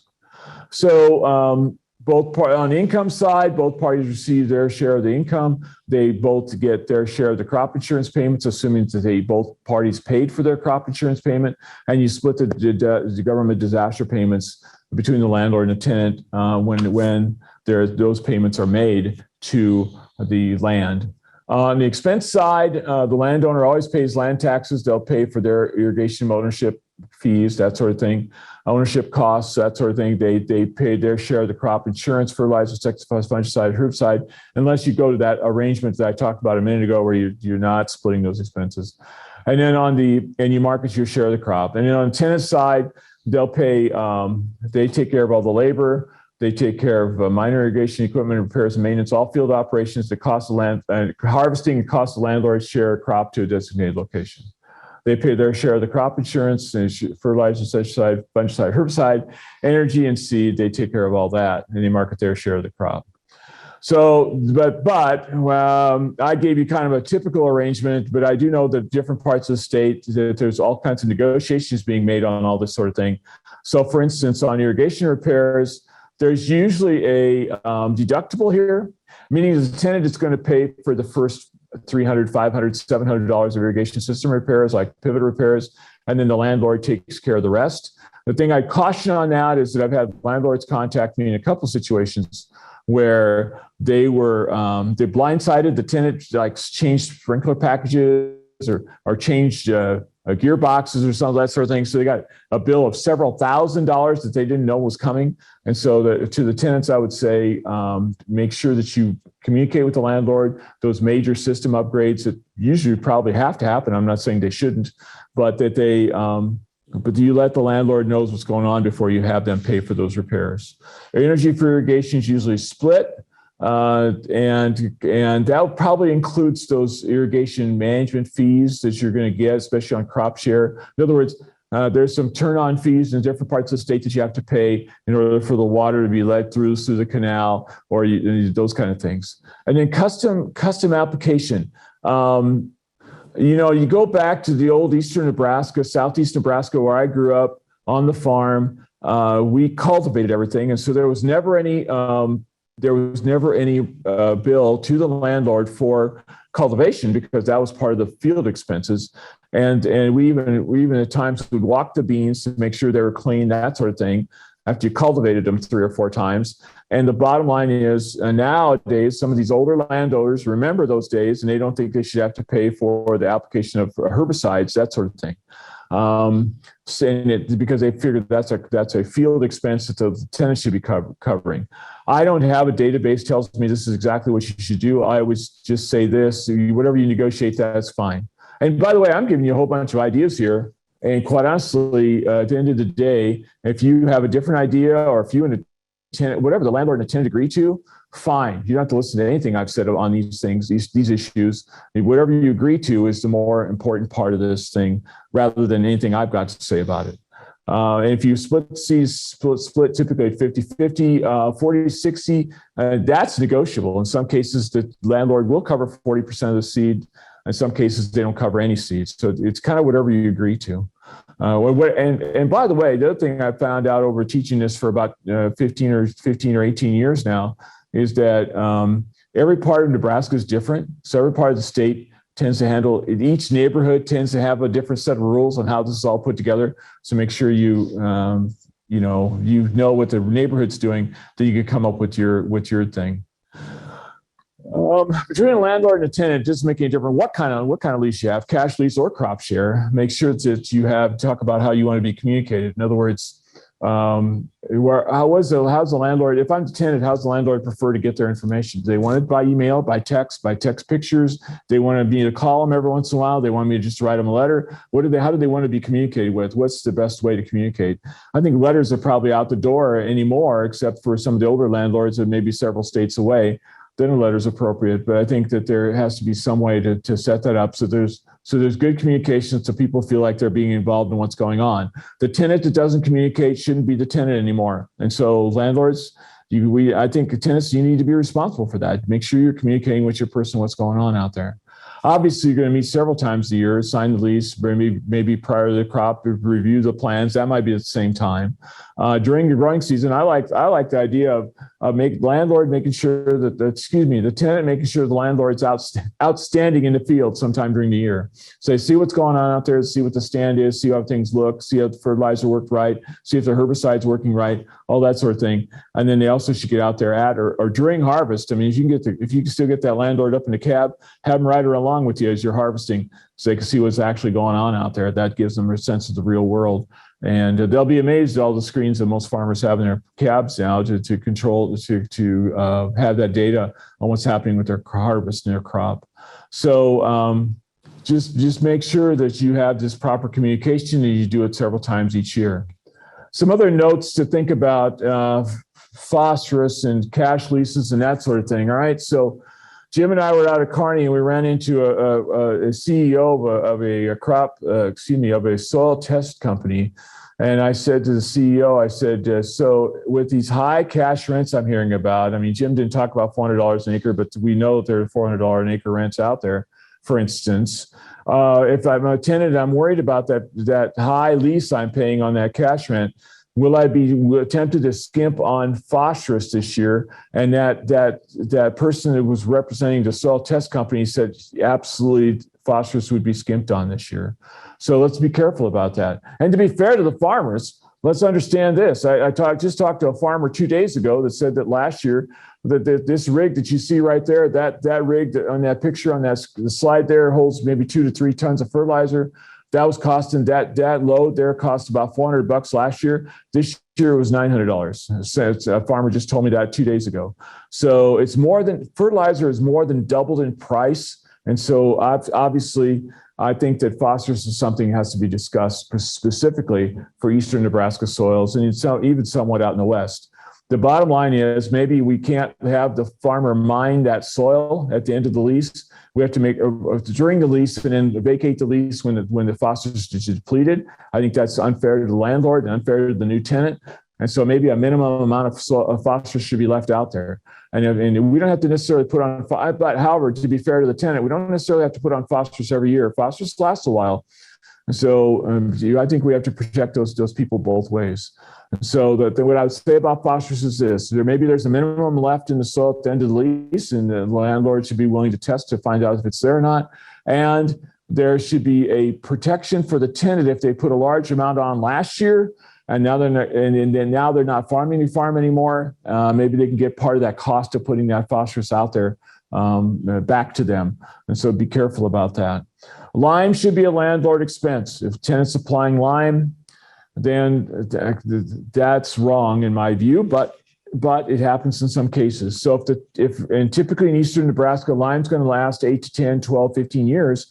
And so if the tenant put lime out there for the landlord, and he shouldn't be, but if he did, then and if it's good ag lime instead of the Pell lime, but if it's good ag lime and it lasts for 10 years, then if he's off of there after 3 or 5, then he should get half that cost of that lime back.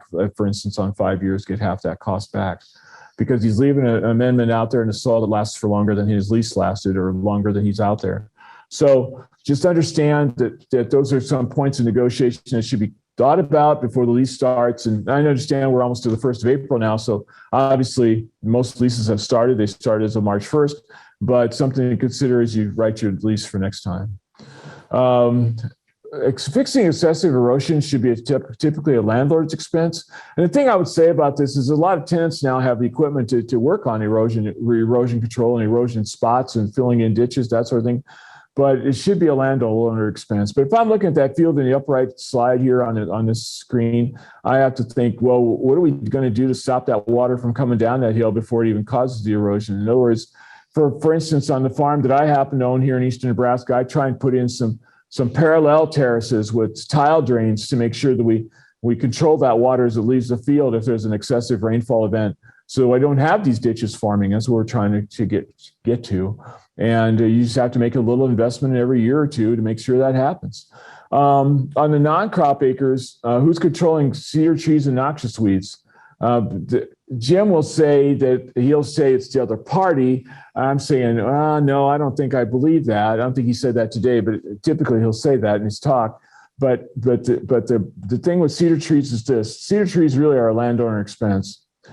The noxious weeds are a tenant's expenses on pasture. That's what I think we have to. That's how I think we have to define that.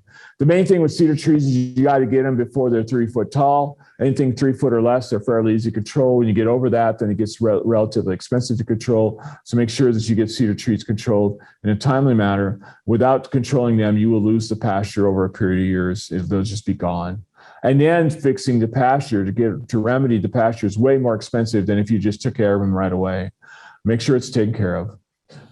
Tillage versus no-till and organic versus non-organic. There's some things to think about there. I can't ask my tenant, if I'm a landlord, I can't ask my tenant to go no-till and organic at the same time. That's just illogical, because how does organic work? Organic works with the idea that we're going to cultivate to control weeds. How does no-till work? No-till works with the idea that we're going to use herbicide to control weeds. So just understand that. GMO versus non-GMO, don't have somebody tell you that you should be doing a non-GMO production, because quite honestly, there's hardly any non-GMO seeds out there left, a seed base left. GMOs out there, genetically modified corn, all those crops are out there. That horse has left the stable. We're not bringing that back. I'll make more comments about residue removal stocks and baling stocks and all that in just a minute. For pastures, who's taking care of the fencing? For pastures, make sure you have a discussion before the pasture lease starts that says how are we handling the fire, drought, and hail. Those are the big three disasters for pastures. What happens to the cattle if we have a drought like we did in 2012 and we can't graze the ground, graze that pasture anymore? Is the lease going to be amended? Well, how's that going to work out? Do we have things in place, insurance in place to make that tenant whole, or at least get to some of their money back? Those kind of things have to be discussed before that pasture lease starts, in my view.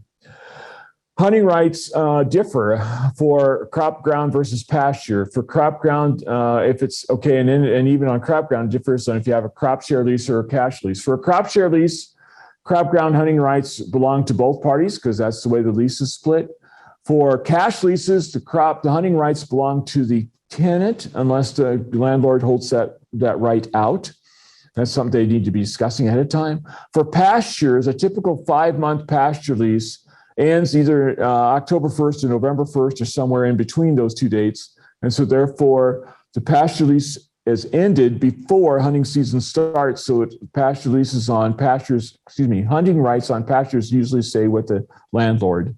And then understand that if I let you go hunt on my farm and I don't charge you for hunting on my farm, and now you get hurt, the Nebraska recreational use law says that you cannot sue me.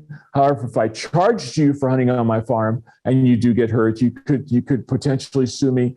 Either way, doesn't matter. Have good liability coverage for your farm ground. Most people do, but just make sure you have liability coverage for your farm ground.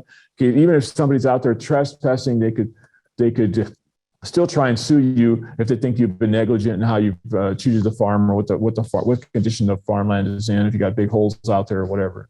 If you got questions about that, throw that in the chat. I won't spend any more time on my formal talk, but I can answer questions about those kind of things. Corn stock use, grazing versus harvesting is bedding. Okay, so, or for feed. So I prefer that we not remove all the material. I think that harvesting for round bales is a necessary part of our agricultural portfolio in Nebraska, but I don't think we should do it off that same cornfield every time there's corn there. I think we have to spread that out every 4 or 6 years, something like that. And so harvesting for is rolling the corn up is fine, but let's make sure that we don't do that every time we have corn in the field. Grazing, let cows graze stalks every time they have stalks out there. That's not harmful to anything. It's actually pretty good for everything. And a lot of people really enjoy having the cattle out on stalks because they're taking care of that volunteer corn.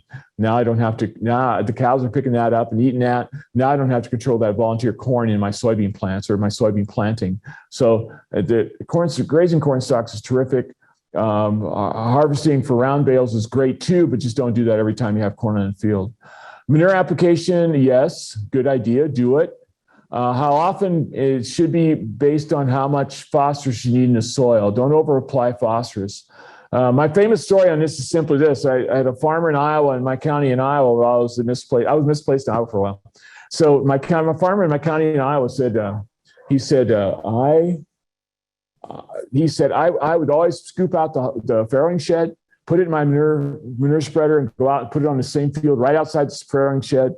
And I would scoop it in the spring, scoop it in the fall after harvest, and I take that manure out there on that same field. Well, he finally got around to doing a soil test on his field there. He finally got around to doing that, and that phosphorus level in that field was astronomical, way high.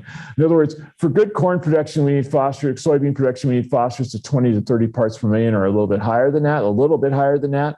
This guy's phosphorus, because he put manure out there twice a year for 20 years in a row, or whatever it was, 30 years in a row, his phosphorus was at 400 parts per million. It's crazy, astronomical high.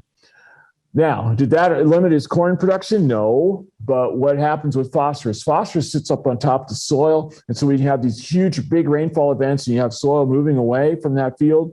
Phosphorus tends to go down. And that's why we have phosphorus in the Mississippi Delta. We just have to do better with tracking our phosphorus and that sort of thing. And that's why, quite honestly, our big CAFOs, confinement animal feeding operations, have to do manure management plans so they don't over-apply manure.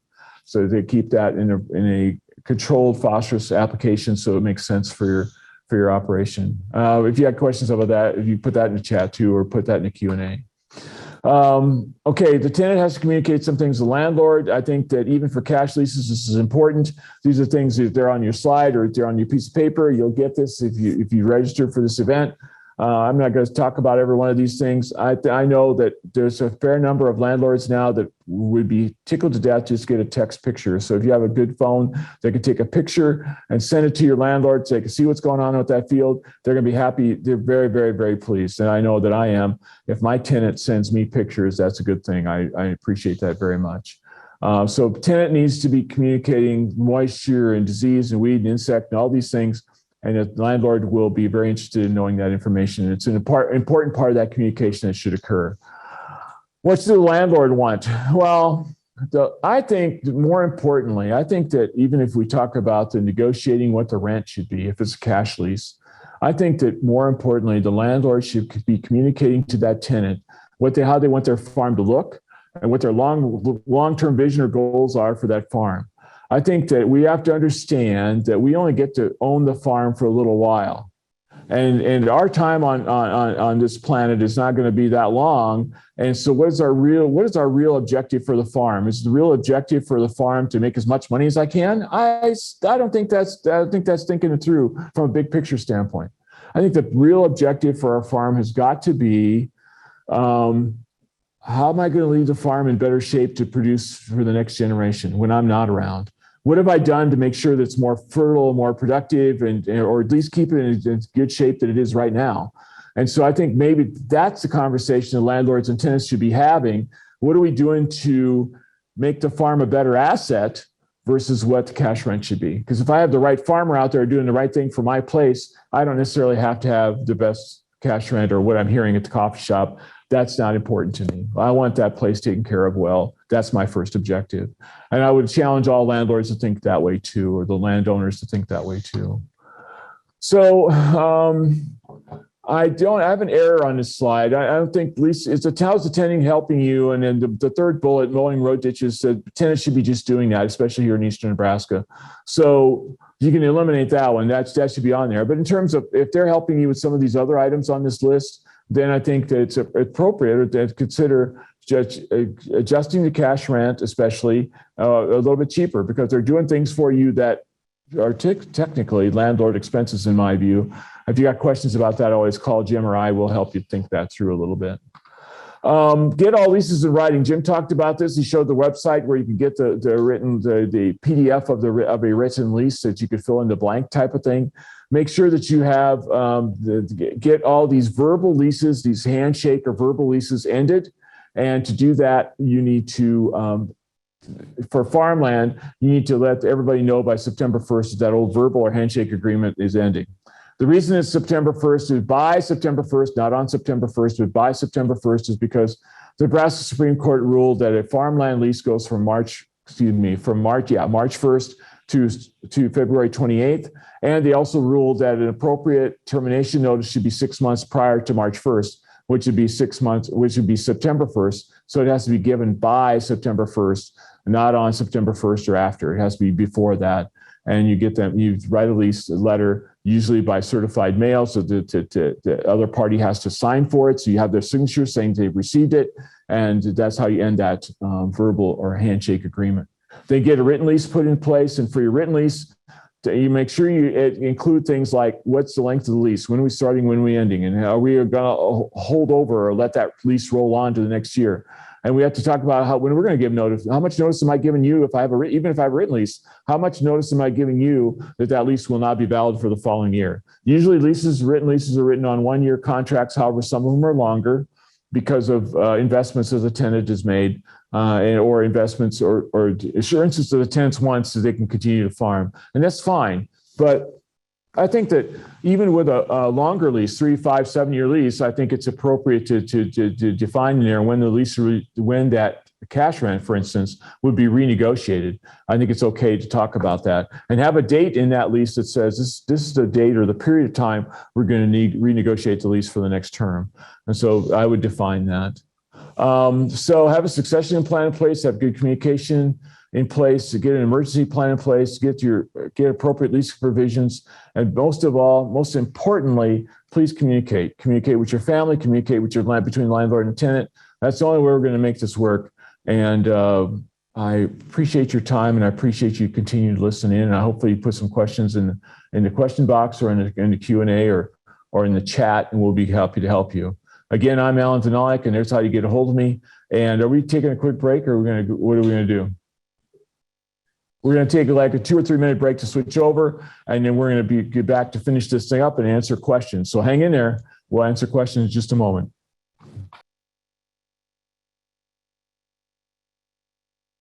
All right, welcome back, everyone.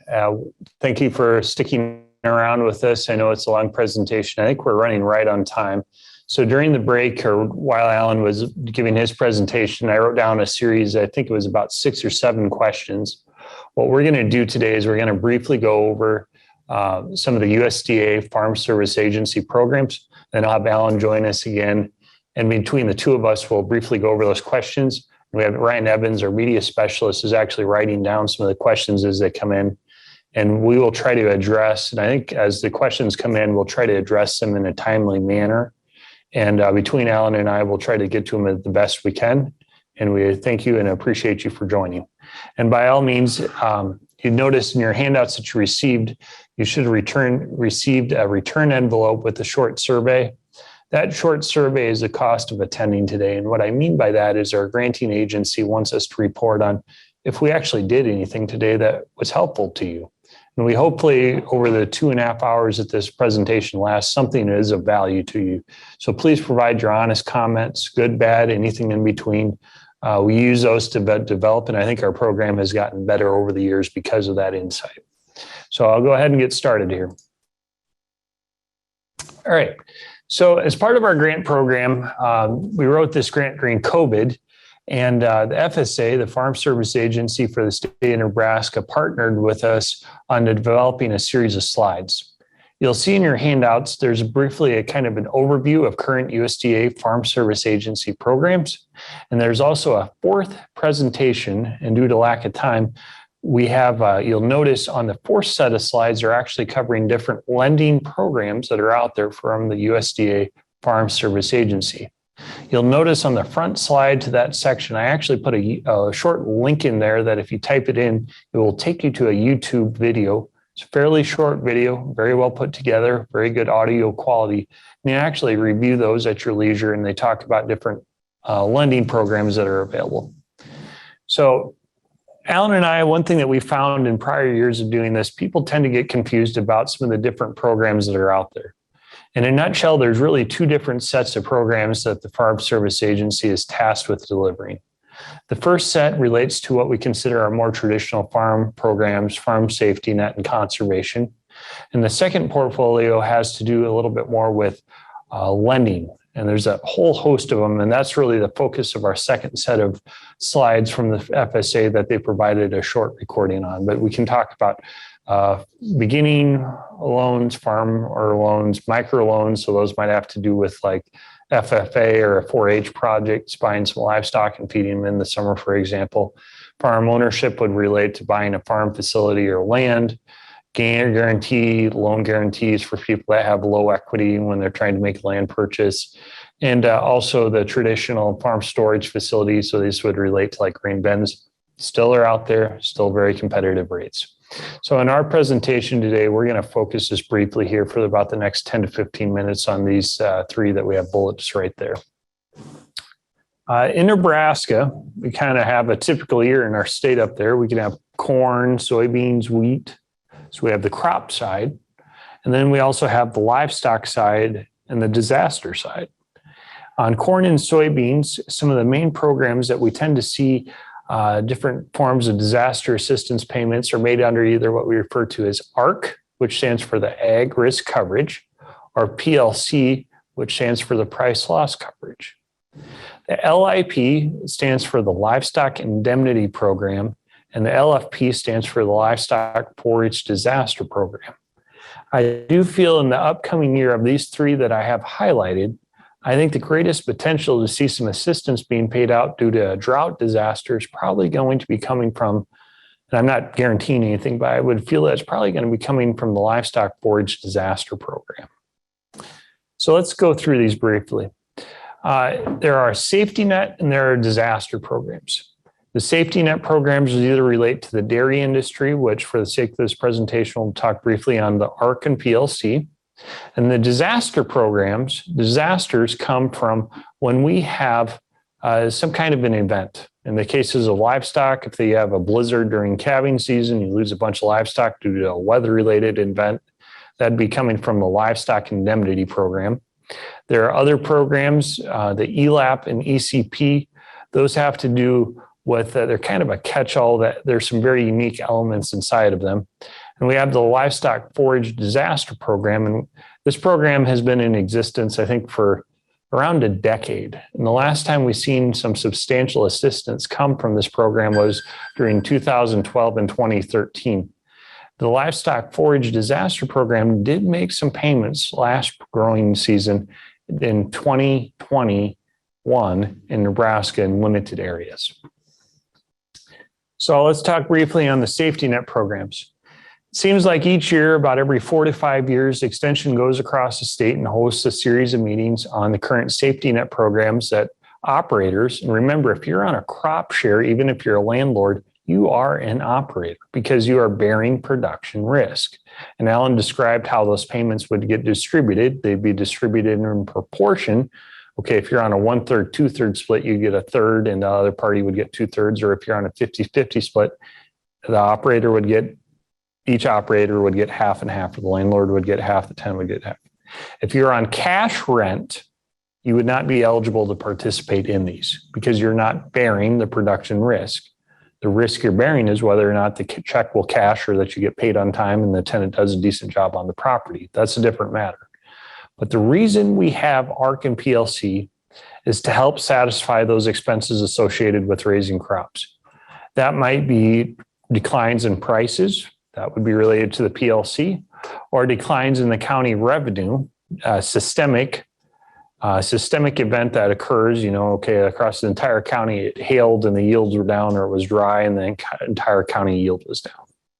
So PLC's price, ag risk coverage relates to revenue. That's really the two big differences there. This upcoming year, given where current prices are at, I'm not sure if either of these programs are going to trigger very frequently. I would estimate, or I would suspect, that the ARC might have some possibilities if you have a statewide drought or a very severe drought, a drought that might cause a county level corn or soybean yields, for example, to drop 40-50%. We have to see some very serious losses given how high the current prices are relative to where these guarantees, whether for price or revenue, might be at. Briefly here on the disaster programs, hopefully nobody ever has to use these, but just be aware if something does happen. First program I'd like to point out is the Livestock Indemnity Program. This is a program that pays for actual livestock losses. And I think you have to have at least 20% of your quote unquote unit. So if you, let's say, for example, you had 100 calves, you had calved out 100 stock cows, just say you had 100 live births, you'd have to lose, I think it's at least 20% of the crop. And when it's 20% of that crop, I'm talking the calf crop. And so you'd have to lose more than 20% of the calves to receive a payment. So obviously, if you have a smaller number of head of livestock, that 20% entry or loss, think of it maybe as a deductible, would be lower. But with that, they pay out a certain percent, about 75% of the market value of the livestock. And this is to compensate the owner of the livestock for the losses of the livestock due to what I refer to as adverse weather. If you have cattle get out on a roadway, that isn't covered under this program. If you have cattle, in 2019, we've seen some exceptional flooding and where, cattle were lost or killed or whatever by the flooding. You have to have proof. So anytime, whether it's with livestock, crops, buildings, or whatever, and this goes even if you're not talking with USDA programs, if you have a disaster happen, first thing to do when it's safe to go out there, document. I'm talking with a phone, if you got a camera, whatever, take photos, record little clips. The other thing to document on livestock losses, for example, you can get a statement from a local vet. They come out and survey the damage. Okay, you had this many calves killed. They weighed roughly this many pounds. You had how many were heifers or steers? What breed were they? Things like that. A third-party opinion documenting the loss. And the other thing to do, next day the FSA office or your insurance office is open, contact them. You can even contact them the day the event happens if they're open, or if it's after hours, leave a message. It's always about that trail of communication Allan's talking about in his presentation. ELAP stands for Emergency Assistance for Livestock, Honeybees, and Farm-Raised Fish. I don't know if we have a lot of farm-raised fish in the state of Nebraska, but the one thing to note, kind of a new wrinkle to this program that impacts us here in the state, if you notice the bottom half of the slide here, if you're in an area that is designated as having a certain degree of drought. So this drought is talking about the drought monitor map. That's the photo of the United States or the state of Nebraska where it's shaded or dark orange, yellow, or red color. So if you're in a certain drought designation, they can help pay for the trucking in of hay. So, okay, you got to bring hay in from Iowa or something. They can help cover some of those costs. They won't pay for the hay. They don't pay for you to bring the hay here and then you turn around and resell it, but they will help cover some of that transportation expense. And obviously with the price of diesel now, trucking, I'm sure, is much higher than it was even 6 months ago. The Emergency Conservation Program. This program, I think we might have seen a little bit more applications in 2019 or the year of the flood when you had things happen when things washed onto or washed off of your property. Maybe your fence, I tried to highlight it in the photo here, maybe your fence gets damaged. Whatever the case is, if you have something happen to your property, document. Next thing to do is contact the FSA, maybe your insurance provider as well. Is there any assistance available to help remedy whatever happened? Okay, if your fence gets wiped out, do they do some kind of cost share to help you establish a new fence? If you have, water, if you had sand or debris get washed on your ground, do they have some kind of cost share related to that? If your crop gets wiped out, maybe they can help with the cost of putting in a temporary cover crop, whatever. And I'm not sure that they do any of those things. I'm just saying document what has happened, and they might be able to help do some kind of cost share related to that. The final one that I wanted to highlight here on the disaster programs is the Livestock Forage Disaster Program. With the Livestock Forage Disaster Program, this program places an emphasis on providing financial support when there has been a certain degree of losses occurring on a property. With an LFP, what I'm talking about is it has to be, I think it's D2 or D3 drought. The darker the colors you see on here, and this was a drought monitor map from, I think it was around November of 2021. But the darker the color you see, the worse the drought is. And this dark red here we see in the Western US and red, I think 2012 drought. Yellow and orange is obviously very dry, but this red color, that's when it's 2012. Western United States, we've been suffering from a lot of issues related to drought, and I'm fearful drought tends to get worse before it gets better. So hopefully it'd be nice if this entire state was white. That meant it's not as dry, but I'm fearful if you look at a current map, there's probably other areas of the state here that are quite dry.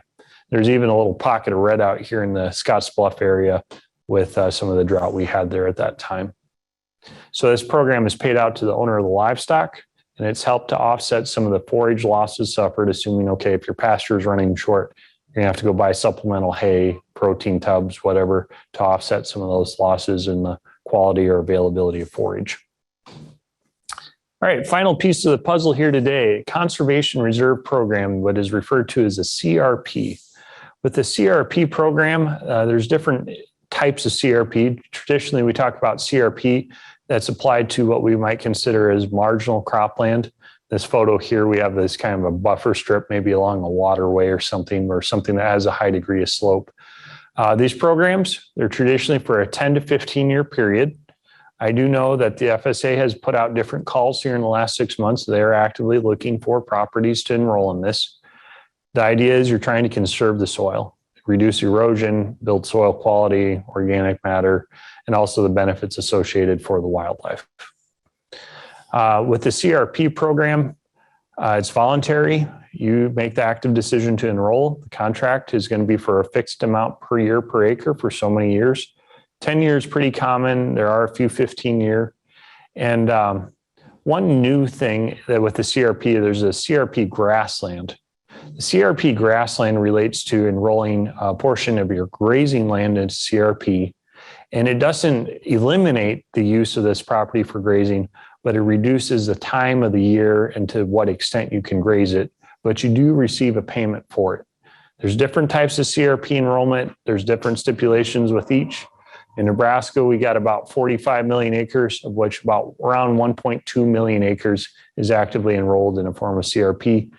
And if you are taking your property out of CRP and you want to farm it again, there are incentive programs available if you rent to what we refer to as a beginning farmer, female, or socially disadvantaged.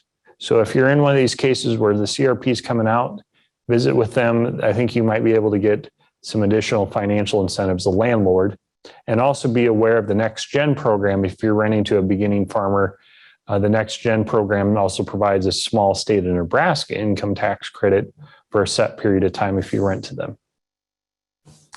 The CRP payments, and I failed to mention this, we've been moving pretty fast today. With the CRP rental rates, where do they figure out, what number, why do they give you a certain dollar per acre? On those county level cash rental rate maps that we pointed out to you from the USDA, National Agricultural Statistics Service, the county level cash rents for the dryland cropland are fed into what I call a soil index. They look for each county from the best soil to the poorest soil.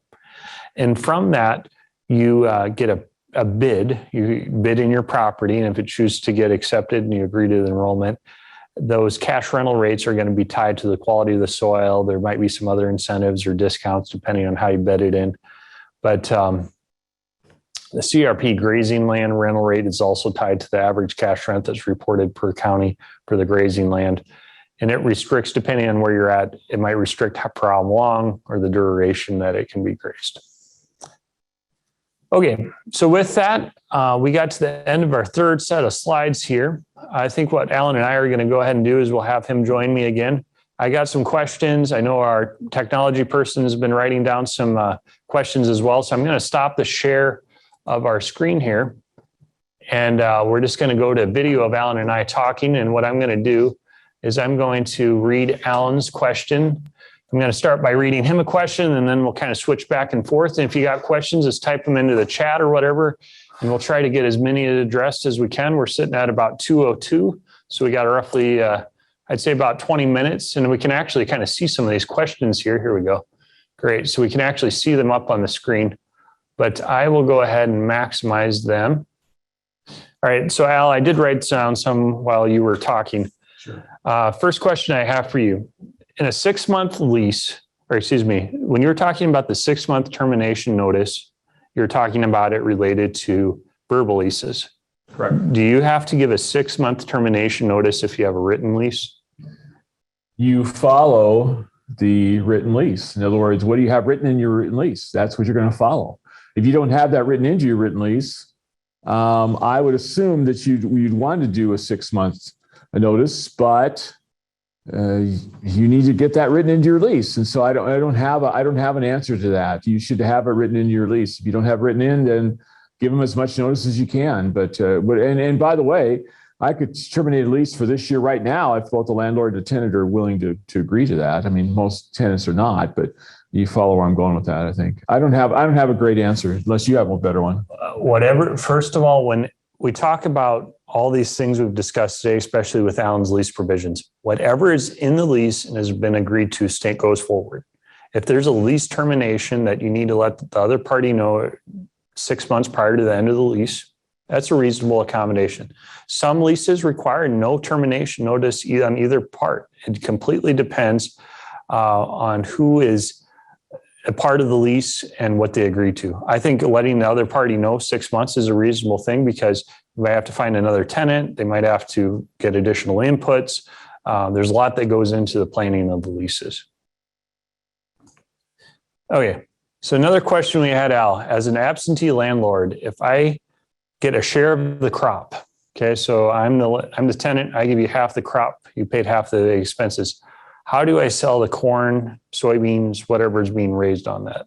How do you sell that crop if you're there? Well, okay, so I was an absentee landlord, lived in Iowa, and my brother farmed here in Saline County, Nebraska, and he farmed my crop, and we did crop shares, and he usually will harvest and deliver the crop to a specific place. In this case, it was our local elevator.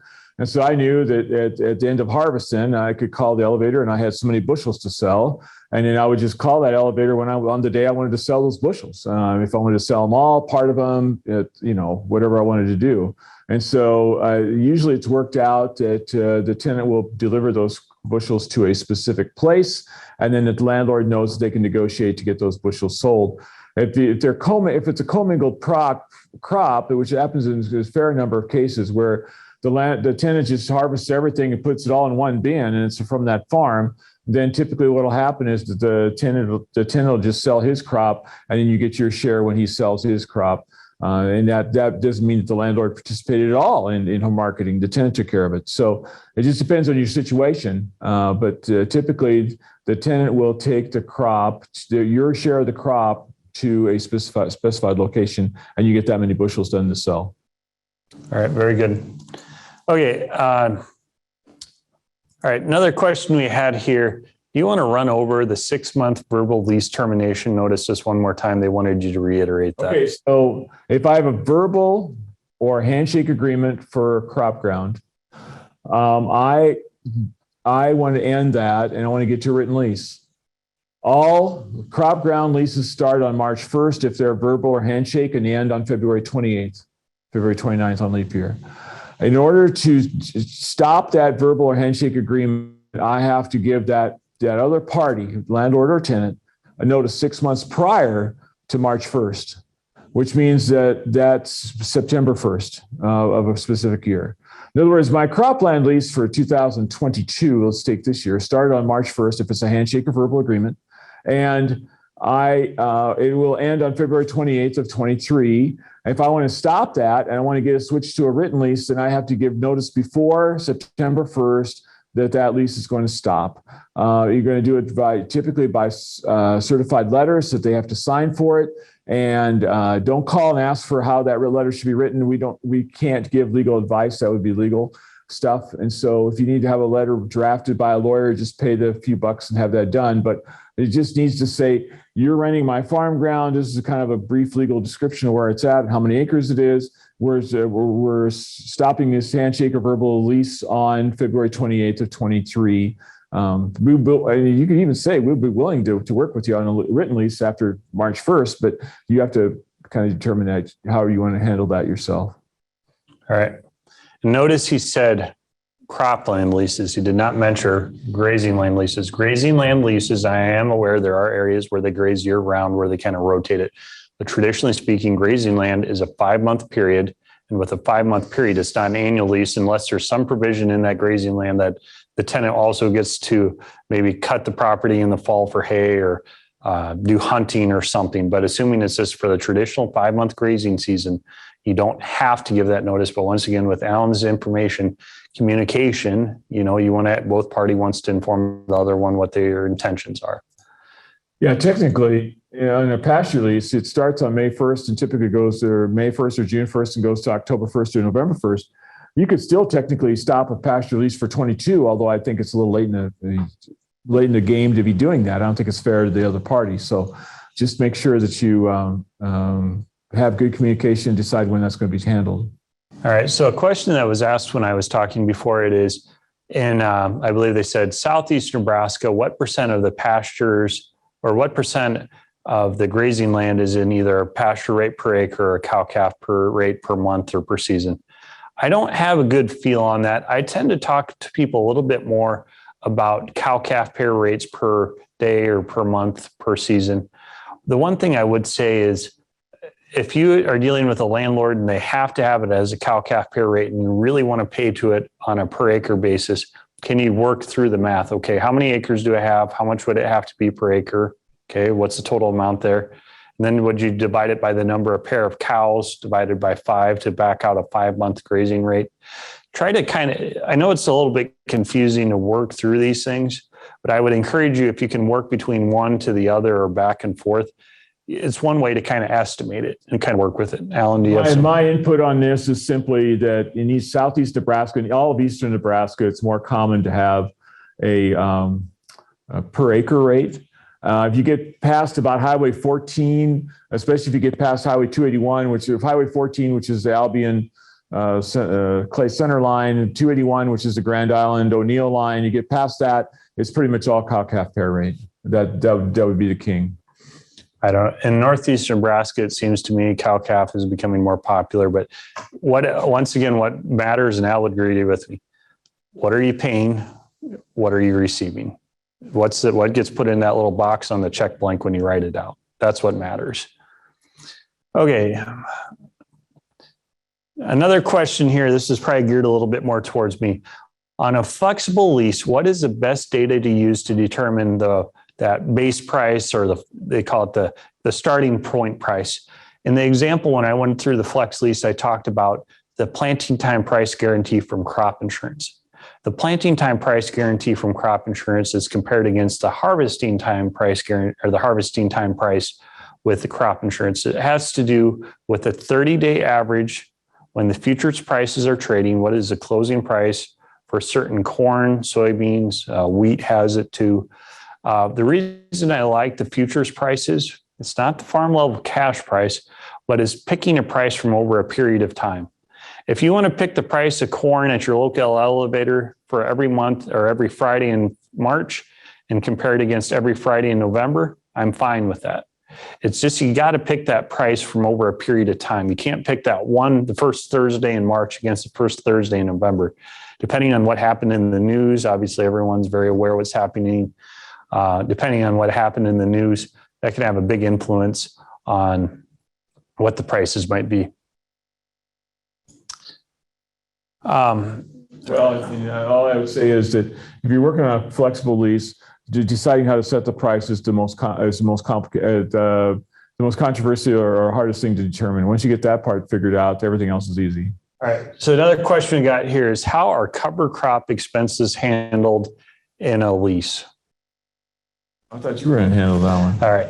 So cover crops, obviously there's a concern about conservation. We're finding out with cover crops, there are certain benefits associated with them, sometimes even a little flexibility for a farmer. Maybe this year in particular, if you had a year of, if you had some rye that you planted last fall, maybe you just decide to cut it for forage or chop it for silage because it's so dry this year. I have felt, now this, you're going to find Alan and I, we don't agree on everything, but the point is you got to find something that works. Cover crops, if you want someone to do something, you got to incentivize them. Does that mean you share in that expense? I can tell you the cost associated with small seeds, grass, maybe to a lesser extent rye or millet. I've been told that I talked to a person working in the crop input industry, and they said smooth brome grass seed this spring is $5.95 a pound, and that's the highest I ever have seen it. Maybe we need to start raising grass seed in the state instead of corn, because that's probably triple what it's been, or at least 1.5 times what it was the prior year. One way to handle it as a landlord, are you willing to pay for the seed if your tenant's willing to go out there and plant and terminate that cover crop?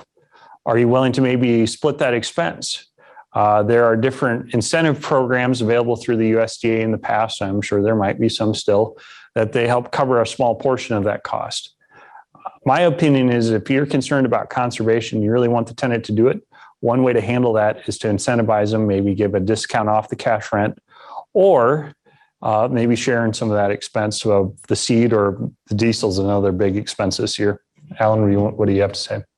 In the interest of time and all the questions we have left, we better keep going. You're fine. That was good. All right. I'll read this. All right.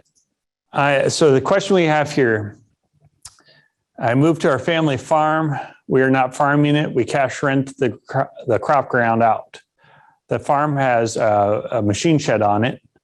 What is the best way for determining how to rent this out, and what do I need to be thinking about? So if you go to that, if you look at end of Jim's slides in that first section, he talked about aglease101.org. If you go to that website, it's in your handout. There on that page, there is a farm building rental survey. That's what I'm trying to say. And you can look up machine storage, and it's going to be 50, 60, 70 cents per square foot. That's somewhere in that kind of a range for machinery storage. And that's old survey. I'm sorry about that data, but that's the only data we have right now. So I apologize. Ryan Evans is, if you're looking at the group chat, he just put it into aglease101.org. The one thing when we talk about machine sheds, we have huge equipment now, big, 24-row planters, 12-row head or 8-row head combines, whatever. When that machine shed was built, what was accommodated at that time in terms of machinery, it might be a little bit functionally obsolescent. So you might find it to be in good shape and a good use to you. But think of the farmers in the area. What do they think was an important thing? I mean, pull a combine in there and you can't fit anything else in there. Well, but we tend to rent buildings by the square foot. Okay. All right. Next question. On a 50-50 lease, if it is communicated that the tenant will manage the weeds by rotary hoeing, and they're not doing it in a timely manner, and they feel that people need to be brought in to walk the beans, with the old hoe and that. Who is responsible for paying the bean walkers? My initial reaction to that is the tenants. I don't know what else to say. My comment would be, well, first of all, in a 50-50 lease, is it in writing? Is it just, when it's a he said, she said, or she said, whatever, when two people are just talking, it's always very hard to prove something unless you got it recorded some way. So always get it in writing. If you want it rotary hoed, and assuming the weather conditions allowed for rotary hoeing and it didn't happen, what is the remedy? How do we deal with that? And that's why in a lease you can put in there, if it doesn't get rotary hoed, what's the penalty? Okay, you got to get somebody to physically walk the property and do the manual labor. How do you handle that? So that's why it's important to have the what if scenarios. Now, if the property is so wet and it doesn't make sense, or you can't get out there to do cultivation, rotary hoeing, whatever, that's a little bit different deal. So, what works for both parties involved? All right, next question. Where can I find the best place to determine the average hayland rental rate, similar to dry land and irrigated county averages? There's not a lot of information out there on hayland cash rental rates. I gave an example when we talked about cash equivalent from Shear. I really like that example because hayland, what is hayland? Well, is it grass? Is it alfalfa? Is it a mix of the two? What's the value of the hay being grown? All those things influence the value.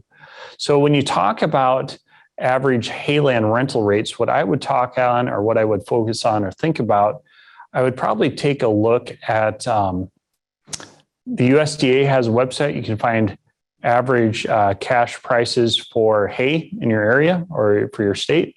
And I'd use that example I gave to calibrate a cash rental rate for it.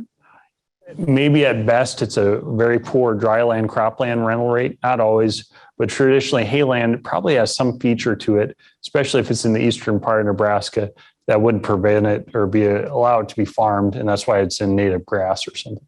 Most states put up on shares. Just go to a 50-50 share lease, and the tenant gets 50% for putting it up, and then he pays the landlord for 50% of the crop if he was going to buy it all. That's just the simplest way. And the price you use there is usually that USDA thing that Jim just got done talking about. Okay, we had a couple more questions. I'll take the first one. When you talk about setting up a flex lease, how do you account for some of the different input expenses? Probably the biggest concern this year is seed, fertilizer, chemical, or maybe even diesel prices.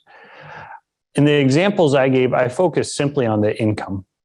There are ways to set up flex leases where you can look at a flex based on a percent of the net revenue, accounting for seed, fertilizer, chemicals, plus the operator's time, whatever, or energy. I have seen some of the land management companies are taking a look at it where maybe it's flex based on the net overall profitability, where it's a base cash rent. And then if you truly account for all of the expenses, including labor, maybe the bonus is based off a percent of the net. Got another question here on farmsteads, Alan. Say, for example, you got a farmstead. We kind of addressed this with machine sheds. How do we handle, let's say you have an older farm site, maybe that's just the grain bins that are left. How do you handle setting up a lease arrangement if you got cropland over here and then on the other side, one corner of the irrigated quarter, you got a couple of grain or drying bins? Maybe they don't even have a dryer. How do you set up something like that? Your data here from 4 or 5 years ago says that I forget what it was. It was like 40%, in 40 to 50% of the cases, they don't even charge rent for those bins, and in a bunch of the cases they do. And so, if you're charging rent for the bins, if you own the bins and you're charging your tenant for rent on the bins, that's appropriate. That's fine. So 2 things. Number one, you can go to Glennis's Center for Ag Profitability custom rates, and she has a bin survey there. In other words, she talks about how much per bushel per month or per bushel per year you rent for. You can do that if you care to. And I would prefer if you did it on a per bushel per year rather than per bushel per month. It just seems to me more equitable because you're tying up the bin for the year anyway, right? And so let's play per bushel per year. And you don't have to worry about when the guy pulls out 3,000 or 5,000 or 7,000 bushels out of a 20,000 bushel bin. You don't have to worry about correcting dates all the time. And the second part of that issue is just simply if you have fans on them, air on them, dryer involved, that sort of things, make sure the tenant is paying all the electricity costs. Maybe you install a separate meter for those bin site so that they have to pay their own electricity. Because I've had calls, it has happened, where the landlord's all fired up because they're listening to those fans run all the time. They live on the same farmstead, listen to those fans run, and they think that the tenant's just wasting their money on running the fans. And so just be sure that that's a separate. My comment, when we talk about, I kind of hinted at this on machine sheds. When we built grain bins 30, 40, 50 years ago, 3,000 to 5,000, 10,000 bushel at that time, that was a good sized bin because maybe corn was only raising in eastern Nebraska, maybe it was raising 80 bushel an acre or something. Now maybe it's raising 180. I don't know what it is, but the point is with the advancements in technology, planting, seed, fertilizer, whatever, yields are much higher. And in real estate, there's a thing that we talk about. It's called functional obsolescence. If I build a grain bin in eastern Nebraska, now in western Nebraska, if you're in dryland wheat areas, a 10,000 bushel bin's a little bit different deal out there. But in eastern Nebraska, is it 10,000? Would you rather have 3 10,000 bushel bins or 1 30,000? More likely than not, if it's an irrigated quarter of corn, they'd probably rather just have the 30,000 bushel. So you got to account for the value of what you have. Does it have a dryer? Does it have an unloading auger built into it, or do you have to stick a auger in it or scoop something by hand to get it unloaded? It's that functional obsolescence that you have to be aware of. And sometimes if you're getting exceptional, especially on the irrigated cropland, if you're getting exceptional cash rental rates on the center pivot irrigated cropland, maybe assuming that they take good care of the grain storage facility, you rent my ground, you rent my facilities with it, and it's not an additional charge. It's all about communicating. All right. Next question we had here was asked twice, and I'm sorry if I skipped over it on the other chat pane instead of the Q&A. On the irrigated rental rates, are we correct to assume that the landlord that owns the pivot pump power unit, the 3 Ps, are they responsible for paying the main expenses on the well and the pivot? I'll give my answer and I'll let Al chip in. Traditionally speaking, yes. The big things. Okay, you got an electrical motor on the well. That thing blows up on you. Yeah, that would be a landowner expense. You kick the tenant off. They aren't going to go out there and probably take the electrical motor off that thing. Now, in the season, I have seen leases where the tenant are responsible for what I might call the consumable components of the irrigation system, maybe some nozzles, maybe a tire. They might be responsible for the first so many dollar amount, 500,000, something along those lines. If there's anything else big that happens, something happens to the gearbox, you got to pull the pump out because it has to be rebuilt. That's bigger stuff. That might be a landlord expense. Theft of equipment is something I'm afraid we're going to see more of this year because the price of copper, scrap copper, was over $4 a pound last week at the place where I kind of keep an eye on this stuff. So be aware of those things. How do you deal with that? Address it in the lease. Al? Yeah, so he's right. The answer is yes. The irrigated rates are based on the landlord owning and paying all the equipment for that well pivot motor, all that sort of thing. I run into some neighborhoods in Nebraska where the motor is pulled in by the tenant. It does not owned by the landlord. And so in that case, the rate should be discounted a little bit because the tenant owns the motor. Okay. All right. Next question we have here, and I don't know if I completely follow the question. It says, if a tenant wishes to operate a simple, no structure farmstead for half the season, how do you account for that in the cash lease? So I'm assuming you must have a farmstead that doesn't have a lot on it, and the tenant maybe just wants to park some equipment there. It's a farm stand. Farm stand. Perhaps selling. What? Oh, what? A no structure farm stand for half the season. Are we selling vegetables or fruits there? Or what are we doing? Lisa, when you say a farm stand, are you referring to like a farmer's market type deal where they're selling some kind of crop or production on the edge of the road? We aren't exactly sure. We don't know. We don't understand your question well enough to answer it. Sorry. Just type again. Type it in again or contact Alan or I. I'm sure either one of us can handle it after the meeting and we can try to provide insight on that. The big thing on improvements on properties, if you're renting it to someone, who's carrying the insurance on the machine shed if the tractor that's parked in there goes up in flames? It's a very rare event and hopefully it never happens to anyone. But those are the kind of things. Or, okay, you have a grain bin you're renting to someone, some act of God happens and the grain bin catches on fire or gets tipped over or, a tornado goes through and ruins it. I've seen that happen before. Who's responsible for that grain stored in there? Insurance, right? You got to, okay.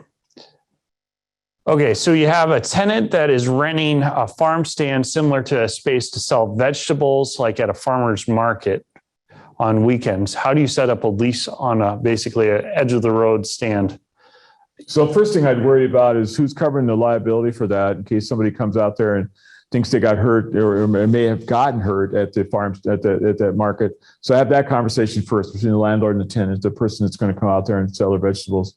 And then you need to know if there's any other expenses that need to be incurred. Like, for instance, is the space going to need to be mowed? Does the space need that you're going to sell from? Does it need rock to keep people from going into mud?